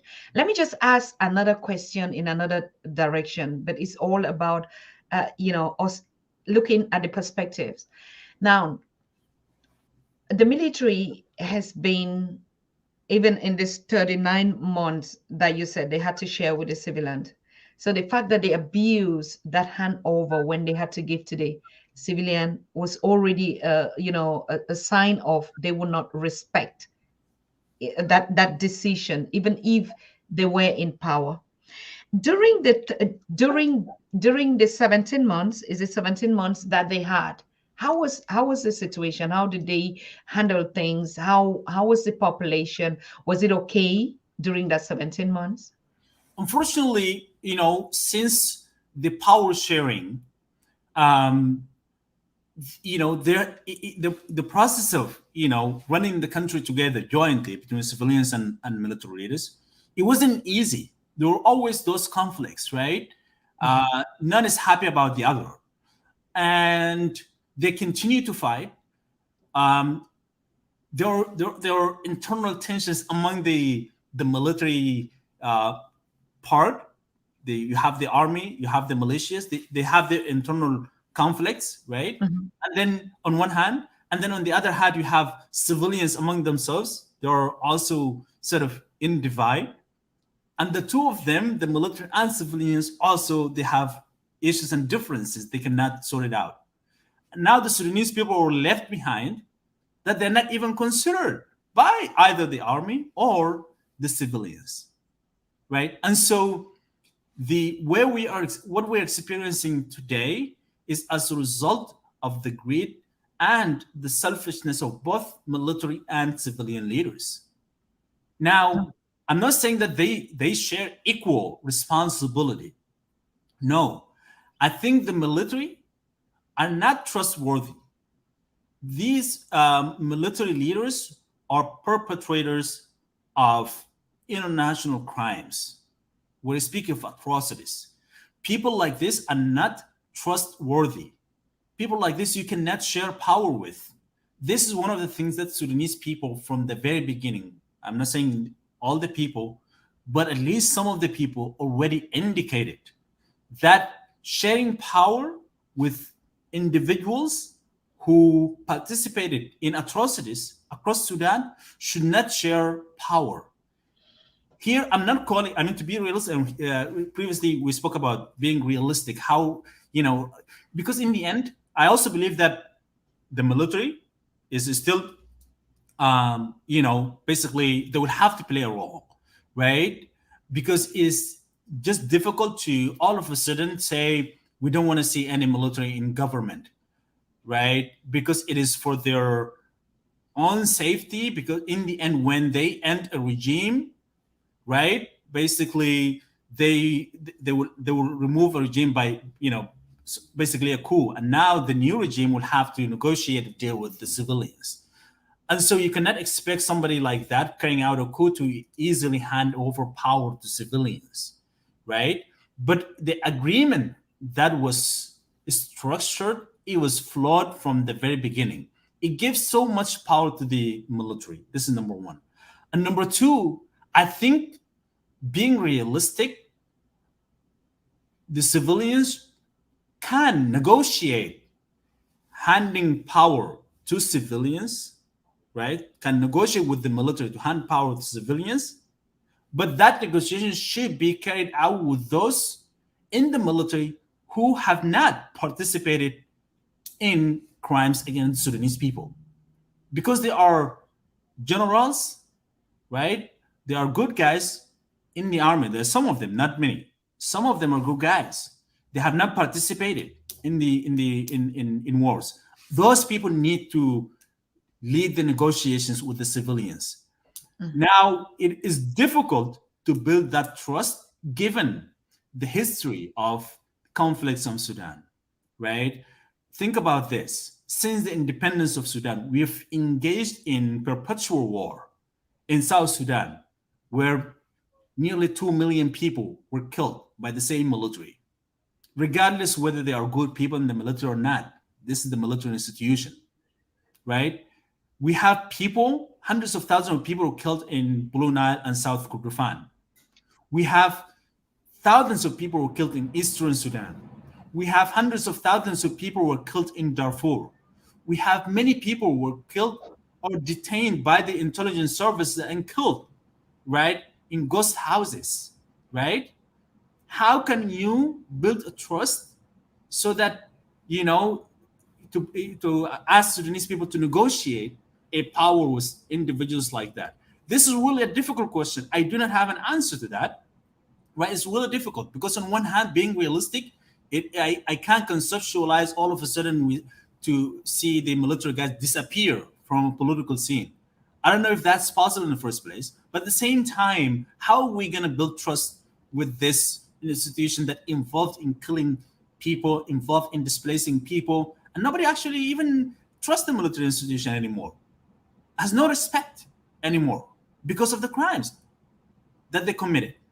And not just they committed, they continue to commit. An example, in 19, when people protested, right, in front of the military headquarters, right, people protested that because they wanted the military to support them, Mhm. right, in the face of, brutal militia that killed hundreds of thousands of people in Darfur, right? They came to the military headquarters in Khartoum seeking shelter. But what did they do? They did nothing. They escaped, except for, individual cases. Some of the soldiers and all of that sort of said, hey, we will protect you and all of that. But in the end, the leadership took a negative position, right, by escaping and letting, the militia killing people, detaining people, humiliate people, commit crimes of sexual and gender-based crimes, right? These are kind of things that this is the military that we have in Sudan. And so the issue of trust is a big issue, and it is really something that, as the Sudanese people, we will struggle to resolve. Mm. If you the situation also is, let's take a scenario. In the next days, the population or the people have a right, or they stand justice, or the Protestants win the cause. Are they ready already to have someone, like you said, the military with no trust, the civilian government, even right now, no trust? What is the way forward? What if they say, yes, okay, now we leave power? Do you have a candidate? What is going to be the next thing? So they will have to wait again to look for somebody, or they will still pick somebody from the civilian. Those are all questions that when a revolution starts like this and people just jump on the street, and because of the abuse of something, without thinking or without reflecting, okay, what, yes, we're going on the street, we don't want you now, yes, both of them, civilian, military, no action. What is next? What can happen?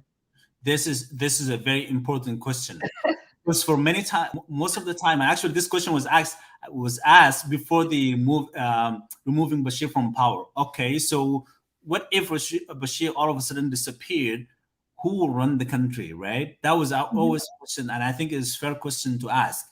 The answer to that is, when the Sudanese people revolted, right?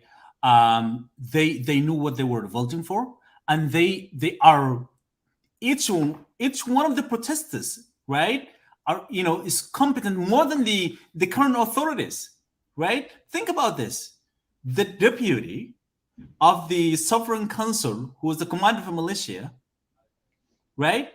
This guy is incompetent in all aspects of incompetency that you can speak of, right? This is one. Number two, the current protests, right, in Sudan are led by strong, determined Sudanese people. They're Mhm. very capable, right, to Mhm. establish their leadership, right, that addresses their issues, at least for the transitional period, right? I Mhm. think Sudanese people never, right, across its history, had, you know, their chance to elect or choose the leader of their own. We did Mhm. not have that chance. Now is the high time to do that. Now, among the Sudanese activists and protesters, they're even speaking of forming a parallel government from their end while they're protesting. Mhm. People are very creative. People know their issues more than the de facto authorities today, Mhm. right? The authorities today failed in all ways to run the country, to bring economic prosperity, right? To bring peace, to stabilize the nation, to unite the people, right? They failed to do so. Young Sudanese men and women are capable of doing that, Mhm. right? The Bashir regime, before he was removed from power, right? They used to say, "Well, I mean, if I go, who will run the country?" As if he is the only person that will run the country. That's wrong. there are, many competent Sudanese people who are capable to run their country, right, and address their issues and bring about peace and stability to Sudan. Of course, no one is indispensable. All Africans are born leaders, and everybody can lead. It just takes the will and the love of the people to rule. And even some of the leaders that we've been putting out there, I mean, people vote, and so when people vote, it doesn't mean that you have to abuse power. It doesn't mean that because I'm surrounded by the military. Now, just think about it one time, like what kind of a leadership that you see all the promises that they make out there, when I'll be leader, when I'll be this and this and this. I mean, and when they get into office, there's some other forces that probably plays a role that we really cannot speak right now because it's I don't know. It's alarming that it repeats. It's like a blueprint. It's like a copycat. You see it in every of the structure, and then you just begin to wonder what is actually. It's not that they are incompetent leaders or they are not educated or they don't have international experience, but what is it, like you said, that will make me trade off? Yeah, that will make me trade off the love for my people, for my race, for my country, whom I take as a leader, to go on this kind of confrontation and killings. I mean, we're looking at the factor Pan-Africanism. We're looking at the factor the African people that we are. Was this something in the past? How could it happen that we kill each other with no remorse? Like, it's just a normal thing. Where did we live? Where did we keep love? Where's the love and the unity? Where is the spirit of Ubuntu? Where's the spirit of Pan-Africanism among us? How on earth does it happen? Even if we have to say, yes, they are influences, international influences, like you rightly said, Brother Ali, we don't see them. They're not the ones holding the guns. It is us. So, what is it that would take us to drop these guns? I mean, we had the Agenda 26 to 3 from the African Union talked about silencing of the guns in 2010. And now we thought in 2020, I'm sorry, in 2020. And because of the pandemic, everyone was, I mean, already saying, oh, because of the COVID. So COVID was actually like a strategy that would facilitate even the silencing of the gun. In any case, I mean, we all saw it, even churches, institutions where people just normally meet. Then why would war continue to meet in the pandemic? So, but it's still happening that even 1 year after that, the guns are even getting even more louder than it used to be. So what is the way forward? We want you to call into the studio right now. If you have a question directly for Brother Ali, or you want to share your impression, or just even to share your solidarity with the people of Sudan and Ethiopia and Africa in general, please call +49 157 821 12379. We'll be picking your call, but use WhatsApp, just WhatsApp. Don't call directly, call using your WhatsApp. WhatsApp is available. And I want to announce a very good news. Now we're coming out with a cup with an app called Conferencing. Is already on the launch. We're just doing the testings, and this app is going to facilitate you to get into studio with us, even as a guest. Like we could have been talking today and we're talking to people on the street in Darfur, right? Or in Sudan, actually getting the situation on spot. It's not doing the news, editing the stories, and then bringing it here to present to you like what the mainstream and all the medias are doing. No, we're going to get right down to the source. And this app is going to facilitate a lot, even in terms of transferring like gadgets for you people to watch live, or people that are supporting projects on the continent. And I'm so excited that the Pan African Daily TV is coming up with such platform, to connect us widely so we can get really down to the source of the stories that are happening immediately, and people can tell their stories exactly from what is happening. So we are not going to wait for some people to cook some stories, remove what they don't want, add what they want, and who they want is to see. It is for us Africans, by us Africans, and for our motherland and our continent. So whatever thing we are doing, we are held accountable for it. no matter what we are saying. So we are saying like Brother Ali, who is sitting here with us in the studio, would be the president of Darfur. What would you do differently? Well, I mean, look, I think, just to answer this question, I'd like to build up on something that you mentioned about elections. And even after elections, we continue to encounter issues and, Yes. leaders fail, right, to address people's concerns and sort of prepare their countries. And I think that's Excuse me, just 1 minute. People are asking, can they call now or because you're talking? Yes, you can call. I mean, if a call comes in, we're going to hold on the conversation, take your question or your comment, and then we get back to the conversation. You know the way we do it on the Pan-African Daily. Even though in the recent, lately, we've not been opening up this calls because, of course, there is a time for learning. It's a time, a particular topic like this that warrants us to really focus, then we focus. But days for open calls, you would see us always announce it. And there are days that we just give the voices to people who are not just guests, but to just talk about and comment and share and connect through calls and conversations like that. So yes, you can call it right now. We'll pick up your call while we listen to Brother Ali. Yes, Brother Ali. So what are you going to do as a president? Let me first of all pick up this call and then we'll get back to you. Hello. I'm so sorry. Just hold on. It seems as if your volume or mine is an issue. Hello? From your side, yes, please. It's still very low. You can hear me now, right? Just very faint. I really cannot. No. Is the audience hearing? Can you hear him, Brother Lee? not really. Can hear you well. Go ahead. Yeah, I'm so happy to hear, first of all, our brother, Mr. Mutasin, Hadi from Israel. We have heavy rain here. Mm-hmm. I think that's the reason you cannot hear me well. And I just try to, how happy I am, brother, come up to the show to talk to brothers and sisters in Africa. What we are going through in Sudan is so difficult situation. Mm-hmm. And we are very happy he came up and talked to our brothers. And the Sudanese people have one demand, as brother explained it well. No more military rule in Sudan. Our message is clear, and as brother explained it. And they committed so many crimes in Sudan.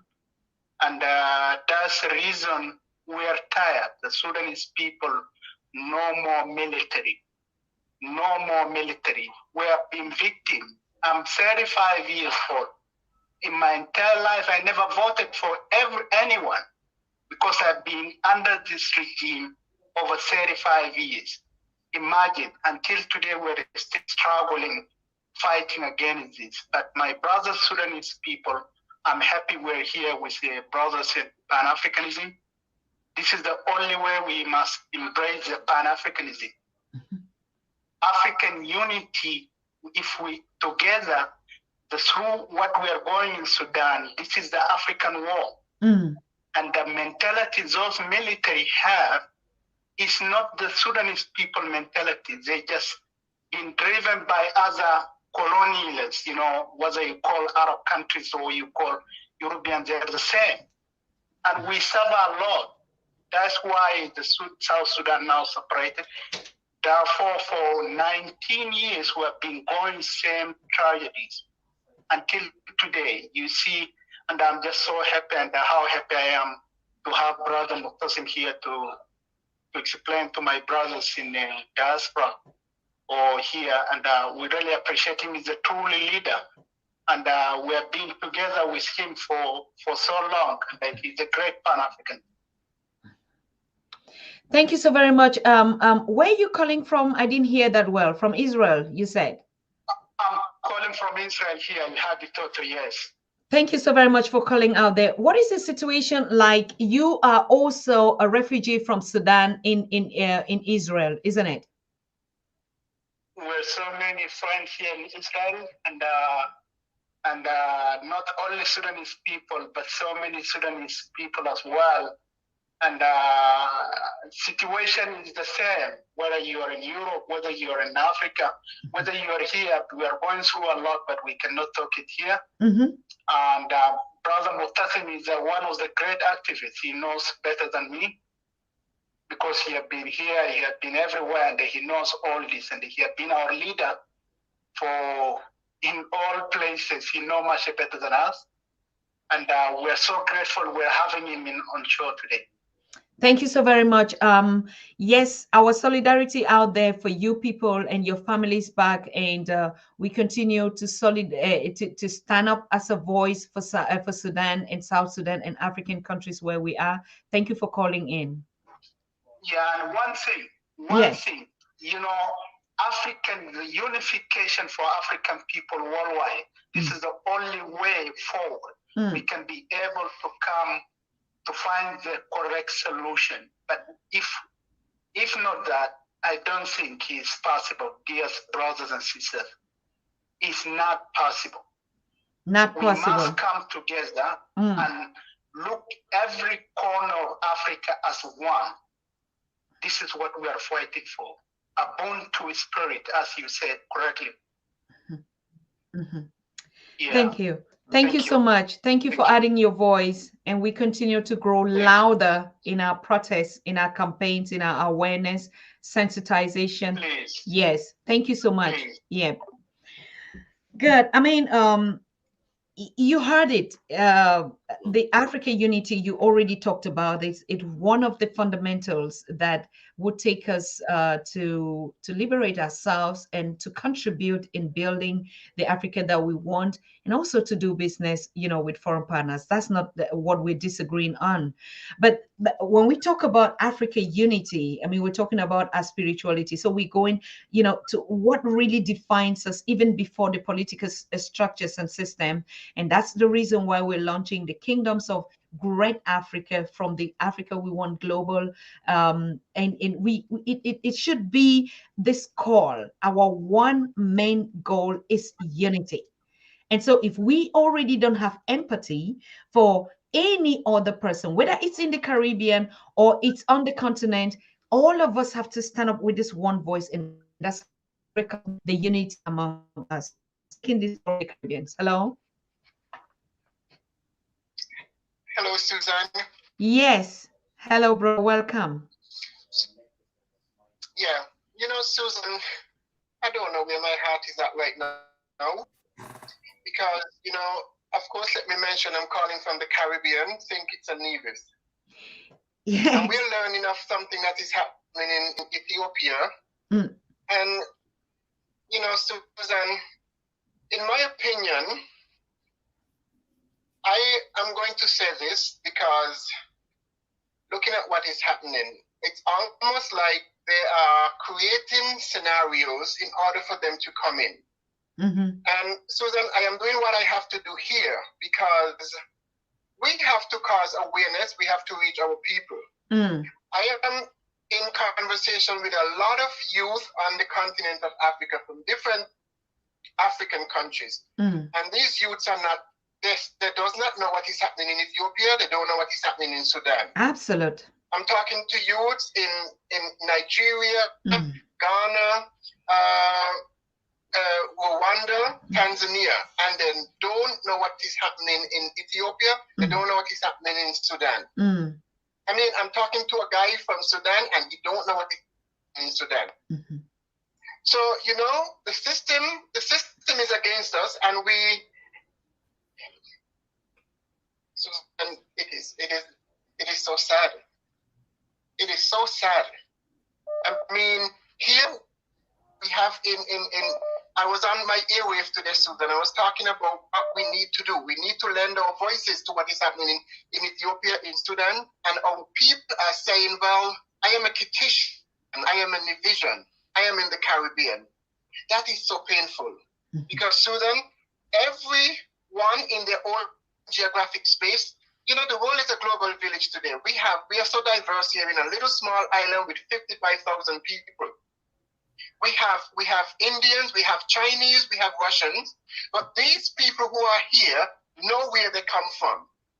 it's like Dr. Ari Kanner is saying that we are like a boat without a rudder. That's true. And this is painful, Susan. It is painful. I know. We are so aware of our history, and we have adapted to, I refer to them as the Leviathan. And someone took me to task today, Susan, because I use the word Leviathan to describe them. And, you know, it's not just that we hate them. We have to call them out for who they are. Because when they were referring to us as niggers and all that in America, you know, those are just words. But Susan, we have to reach our people because this is painful. I'm talking to someone just now in Nigeria, and he's telling me he don't have electricity. And this happens every night. Every night he goes through this in Nigeria.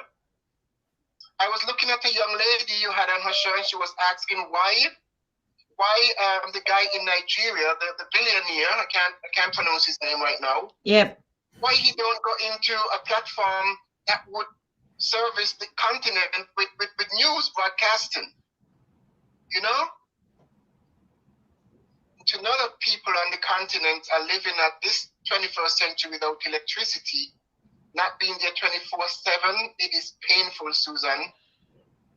And I am doing what I can do here. We have a program we call Voices.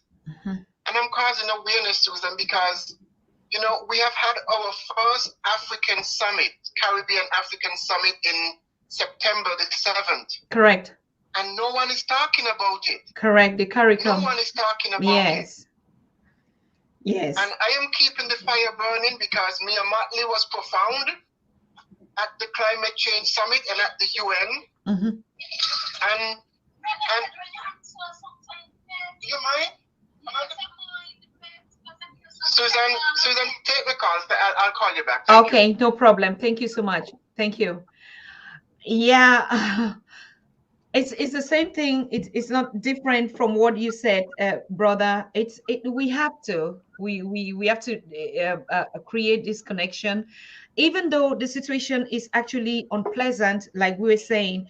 But it's also a very big opportunity. It's a big opportunity for us now. There's not going to be any favorable time anytime soon than this time that we're living for. So it is the way it is, but it's also an opportunity for us to see and connect and take actions on these issues. Hello?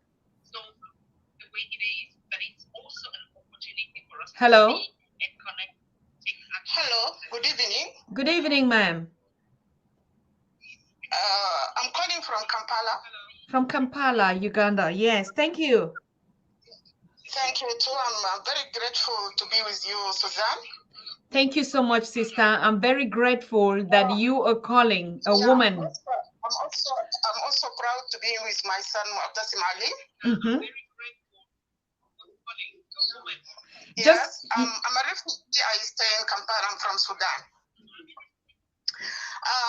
In fact, we have been, I'm talking as a lady from Nuba Mountain. That is South Kordofan, and Mutasin mentioned that this is a man who committed atrocity, committed murder in South Kordofan, that is Nuba Mountains, because, and it was committed only among African people. And we have been experiencing what he mentioned, a true genocide in these areas for a very long time. Just because we asked for our right as indigenous people of Sudan, and when they refused to accept our demands, we took guns because we don't have a right to speak in Sudan as the Sudanese people. We ask for our right, we ask for our basic service, we ask to be having roads, we have to be having school, we ask to be having hospitals. And I wanted to tell Mutasin, he has to mention a very important point in this scenario. He knows that Burhan is from the extreme north, This is the only people who have been ruling Sudan since independence. And this is the people who have been dominating power for a very long time. And this is the people who have been committing all crimes. Dr. Hamadok is from South Kordofan, and this is the first man to be in that power from marginalized areas. So the issue to me is not about the whole Sudan. The issue, let it put it clear, because Hamadok is from South Kordofan. And a man from South Kordofan is not to be rule Sudan because he is from South Kordofan. This is a man, Abuhan is a man from the same area from Bashir, is the same area from Alet, Jafar Nimeri is the same area from Abut. Most of the people have been ruling Sudan since independence. So they account Abdullah Hamadok as a slave. He's not supposed to be in that position. So it is a very clear, all crimes have been committed is among African, pure African people. Darfur are African, Blue Nile are African, Nuba Mountains are pure Africans. So I wish him to put it very clear to the world why we have been suffering all this time and the world are silent about it. Let's see it now, because it is now happening in the north. Those people, they believe themselves they are the pure. So when one person died from them, one person died from them, they are counted as a human being died. But for us, we have been dying millions of people. They never count it as a loss of human being. I'm not a specialist in human rights, but Mutasin, please also, I want you to mention that point very clear. Okay. Thank you very much. Thank you very much, sister. Thank you. Courage out there. Okay. We are all together. Yes. Yes. Okay. I'm sorry, the other calls that were coming in and I couldn't drop out to pick that. Maybe we just get back to studio and listen, particularly on this recommendation that our sister called out there and saying, this is a particular region that has been like elite in the political presidency, you know, so it's like there's some spatial group and spatial tribes or a spatial elite that would own the presidency. And so if one of them is touched, it's like, you know, the world has to calm down. But whereas all the others that have been killed or they are murdered, it doesn't mean anything. They even deserve to die according to this kind of sources of information. What would you say about that? So first of all, I have to say thank you to all the interventions. These are really important interventions. And particularly, I would like to comment and thank my brother and comrade Al-Hadi from Israel.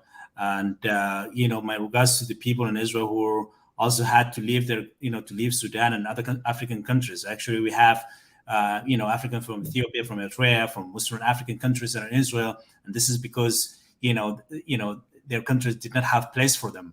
And so that's why they were in Israel. So I will send them a lot of strength. I also want to commend our sister from Kampala, and she spoke true stuff, true things that about Sudan's history, and we have to amplify that voice. And it is true that since the independence of Sudan, and initially I said quote unquote independence because I do not consider that as independence, because people in the marginalized areas are continued to be persecuted by the subsequent regimes. Subsequent regimes were primarily led by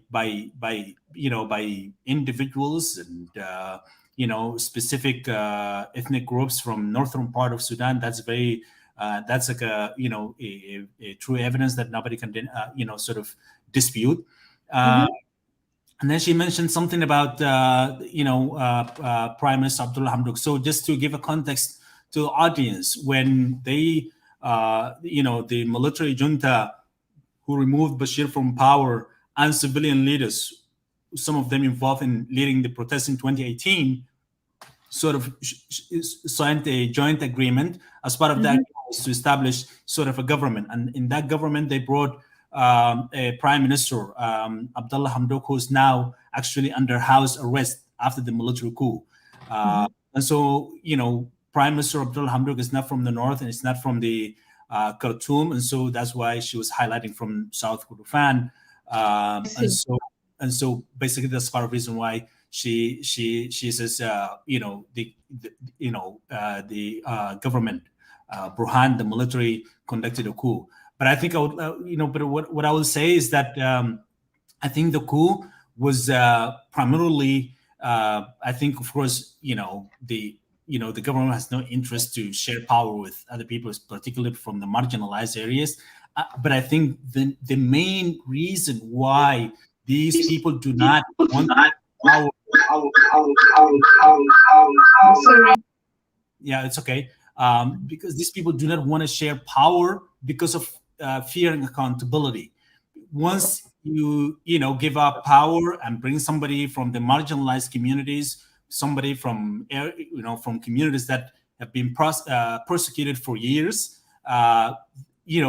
then you expect that person will hold you accountable for the atrocities and the crimes that you've committed. And so that's one of the reasons why they do not want to give up power. The other thing is that the commander of militia of Janjaweed was actually from actually there are allegations of him not being Sudanese, but in any event, I think he's from, I'd say from Darfur. And so he's sort of from the marginalized areas. But again, he's a militia. But the only reason why he's in power is because of his ethnic background, because of him being an Arab, right? That's why he got to that position. And this is really one of the things that I think, we have to highlight. So basically what happened across or through the history of Sudan, it was primarily, the political scene was dominated by Arab elites, and so that was the thing. And of course, religion also played a little role, but I think we didn't have much time to further, explore that point.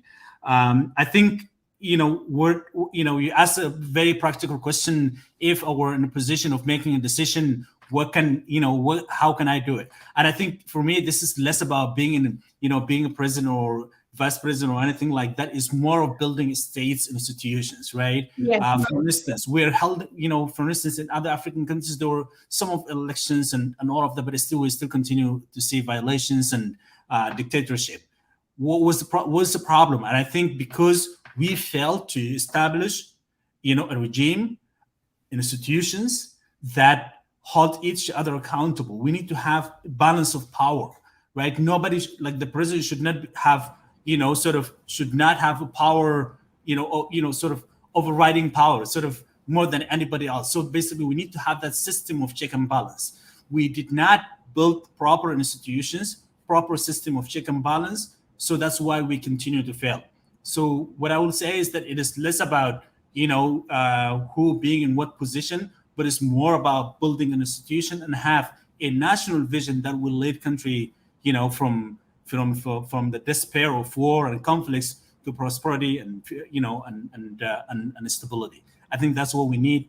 I just want to say one thing about the intervention from Haji or Korean. Sorry, I think he said something about lack of information. People do not know about what is happening in Ethiopia and happening in Sudan and other places. And I think this is a serious issue. But as I mentioned earlier, that we are in a time where people can easily access information. And I think one of the practical things is that the show as like yours, and I cannot thank you enough for, taking this initiative and offering this platform for people to engage, to discuss, right? It's to disagree. It's still fine. It's a healthy thing to do. People need to debate. People need to inform each other. And that's how we support each other. Thank you very much. I mean, you have to stay close to the Pan-African Daily TV because we really would be putting an eye. We're staying focused on the situation in Sudan and Ethiopia. I mean, we've been talking about other Central Africa and where France is actually active today. We had a very I don't know how that information is true, but we had a correspondent from Burkina Faso telling us that the youth have stopped, they blocked a whole road from the French military from trespassing in that area, and they're holding him accountable for all the atrocities that are currently going out there in that region. So we're still putting an eye on that story to find out how relevant and what kind of sources it is. And when we have a correspondent on that, we'll be talking about that. But of course, we want to know because there's a process going on about the former leader that was incarcerated, killed, Thomas Sankara. And we have this process that has been going on, justice for Thomas Sankara.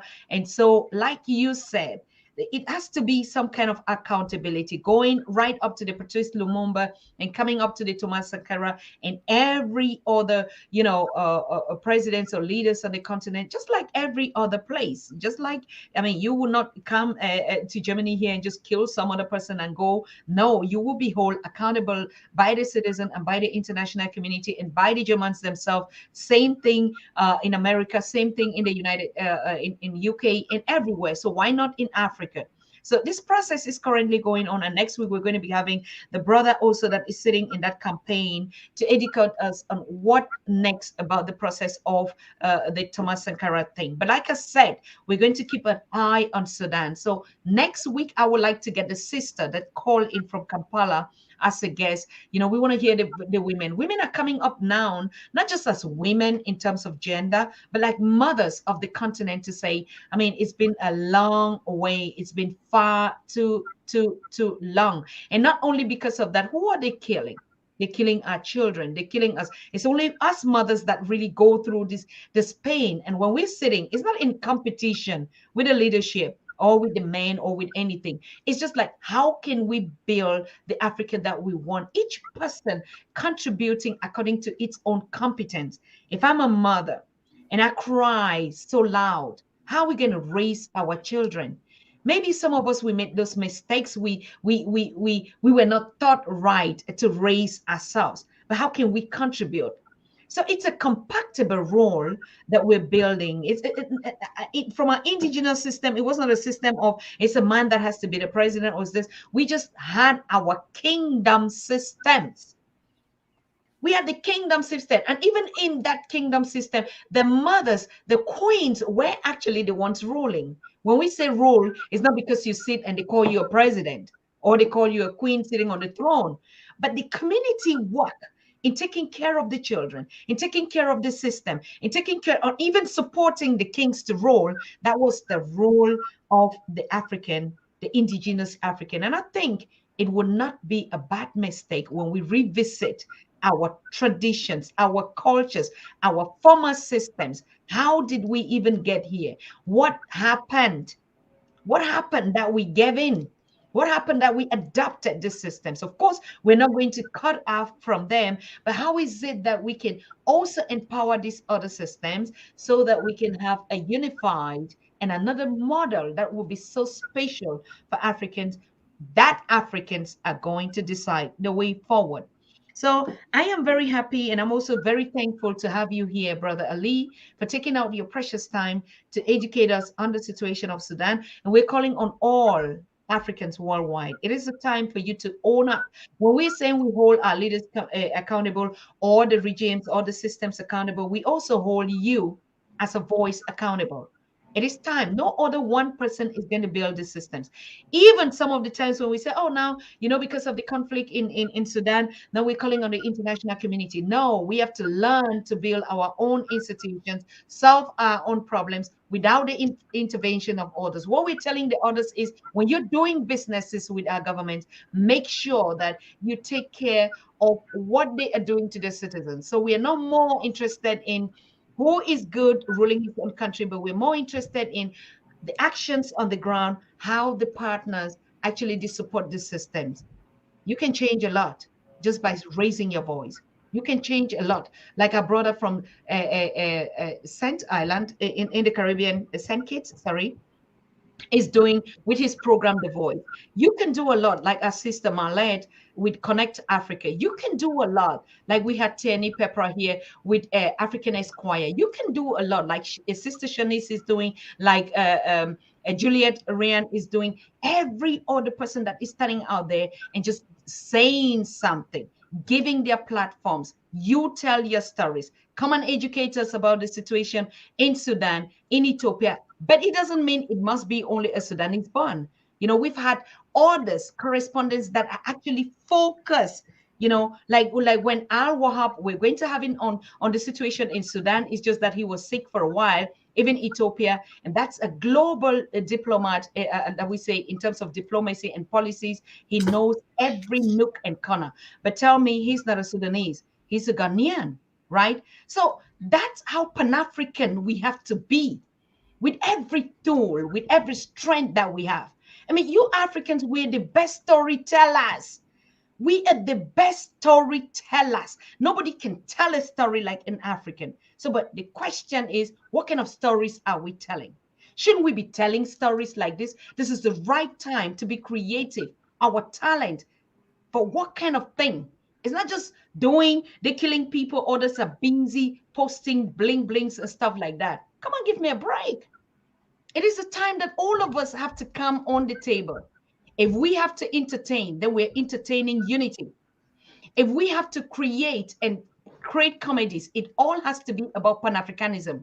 If we have to do events, if we are actors or we are creators or artists that are coming up with all the talents that Africa has just been endowed with from the creator, then speak about the unity of the African.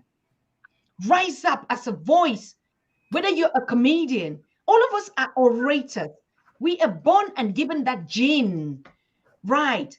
The spirit, the sun, we have it. Everything we have it. The minerals, we have it. The population, even, we have it. Do you think when these killings are going on, they bother? Because the number keeps growing. And that is the work of the creator of humanity. And that is Africa. We have to get our acts together while we're building the Africa we want. And every voice counts.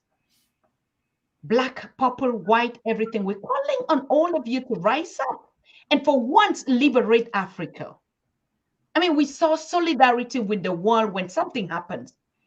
If we're saying that we want the solution from Africans, is because we want Africans to own that respect. Can you just imagine doing something exceptional and be proud of it as Africans? We're not going to be calling people, and when they come in, they own that. They own that process. Oh, it was because the United States brokered the peace process in Sudan. No, it was because why should always other people broker our peace processes? We are known as creative beings. We love peace. We are always at peace with ourselves before some other invincible hands come to keep us apart. No, we teach the world peace and love and unity. And that's who we are. And we will not stop until we get that point. So I'm calling on all of you to rise up, sing for unity, dance for unity. We can do all this sort of talent. What are we using our talent for? If we are not advocating for Pan-Africanism, for the one spirit of Africa, what is it that we're focused doing with our mobile phones, and we don't know that there is a genocide going on in Sudan? What is it that we're focusing doing on social media space when we don't know that Ethiopia is at war? We don't know that Cameroon is still not over. Biafra land. Everybody, things are falling apart. Like Chino Achebe said, what is it that we spend our time doing? I'm giving you the challenge out there. This is a Pan-African challenge. How much more are you Pan-African? How much more do you know about your history? How much more do you know about your surrounding, about your geography? I mean, do you talk with a foreigner and he asks you, what is your neighboring country? Do you know it? On the continent of Africa in 21st century? This is some kind of, I don't know. How on earth, what do we do with information? And we keep blaming the system. Oh, you know, because of our infrastructure, or because of our leaders of this. What do you do with your time? It is the call for every African. We are 1.4, I think more even, from the statistics. You and me didn't go to take the census. How do we know? We grow. I mean, the way we have children and babies and marriage and stuff like that. I mean, we're more than that. But what do we spend our time? How do we use the technology that we have in our hands? You don't need to be a professor. You don't need to be a PhD. You don't need to be anything. I mean, we have Brother Ali sitting here. I don't think you went to a particular school to do what you're doing. It is the spirit of unity. It is the spirit of oneness that challenges you. And if you have that spirit from you, brother and sister, you don't need to go to any school to be able to know that a war and killing is wrong. You don't need any permission from any person just to share that awareness and say, do you know this is what is happening? In Kampala, where she is, in Uganda, where we all are, whether it's in Haiti, where we just had the earthquakes, do you know? When you look at this, the images even that you are sharing, do they not look like you? Is that not your story? When we say, oh no, our educational institution, so no, it's because our education is wrong. Nobody can teach you love. There is no school where you will sit down in the classroom and they teach you how to love. And they teach you how to feel. And they teach you how to have the pain of one another. Who's going to teach you that? The Creator gave you that. All of us have the strength to love. All of us have the strength to unite. But why do we choose always the contrary? Why are we so distracted? So it is time that we're making a global call for the Africa we want global. What is it that you use your mobile phones, I still ask, to do? Even animals know that they don't eat and kill one another. Plants, they know that they don't even contaminate each other. Waters, they know that, you can separate the water from the others. The salty sea and even the rivers, they know. And each person is going through its own channel and doing their own business from the Creator.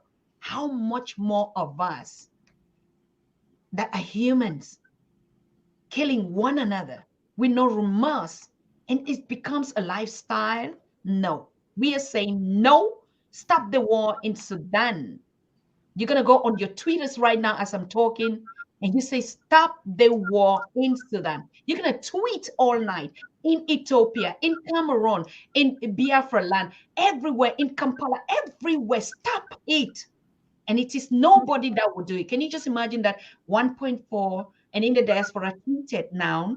Do you know the impact? How do you put your airtime and just be showcasing some other things that really don't define who you are? We need to put our head straight and be focused. And like I said, all Africans should be working now for the continent. Don't tell me you don't get jobs. 70% on the continent, we say we don't have jobs because, our leaders don't give jobs. Is your country already stable? That's enough job for you.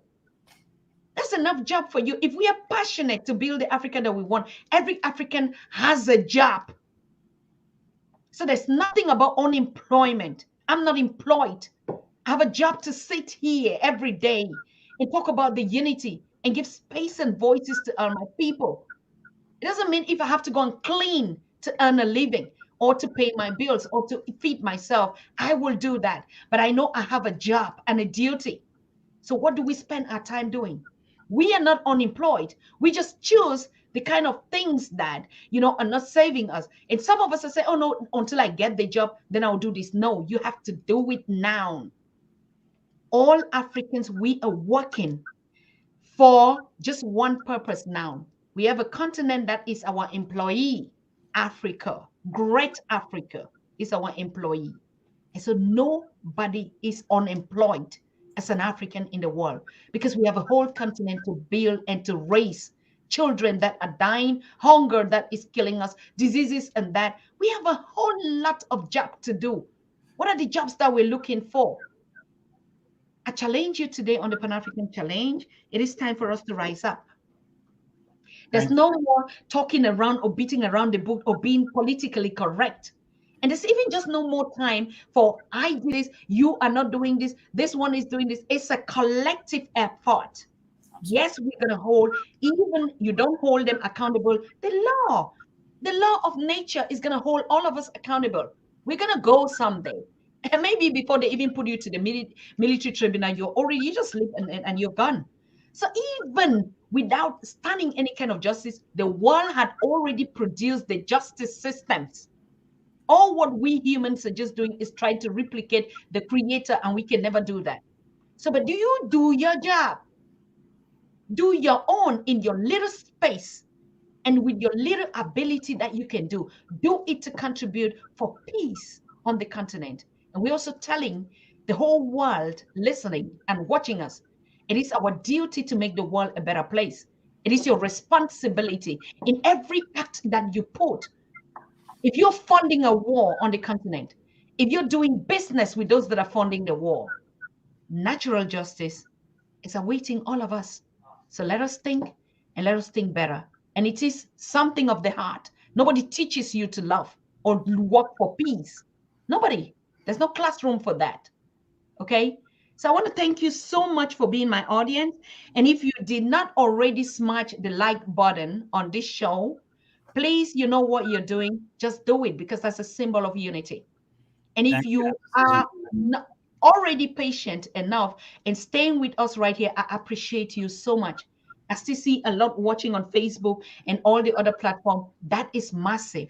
This is what I call solidarity. This is the unity. This is the Pan-Africanism. This is the Ubuntu spirit. And you know what? We shouldn't be tired of doing it. Absolutely. We're doing better, but we can do our best.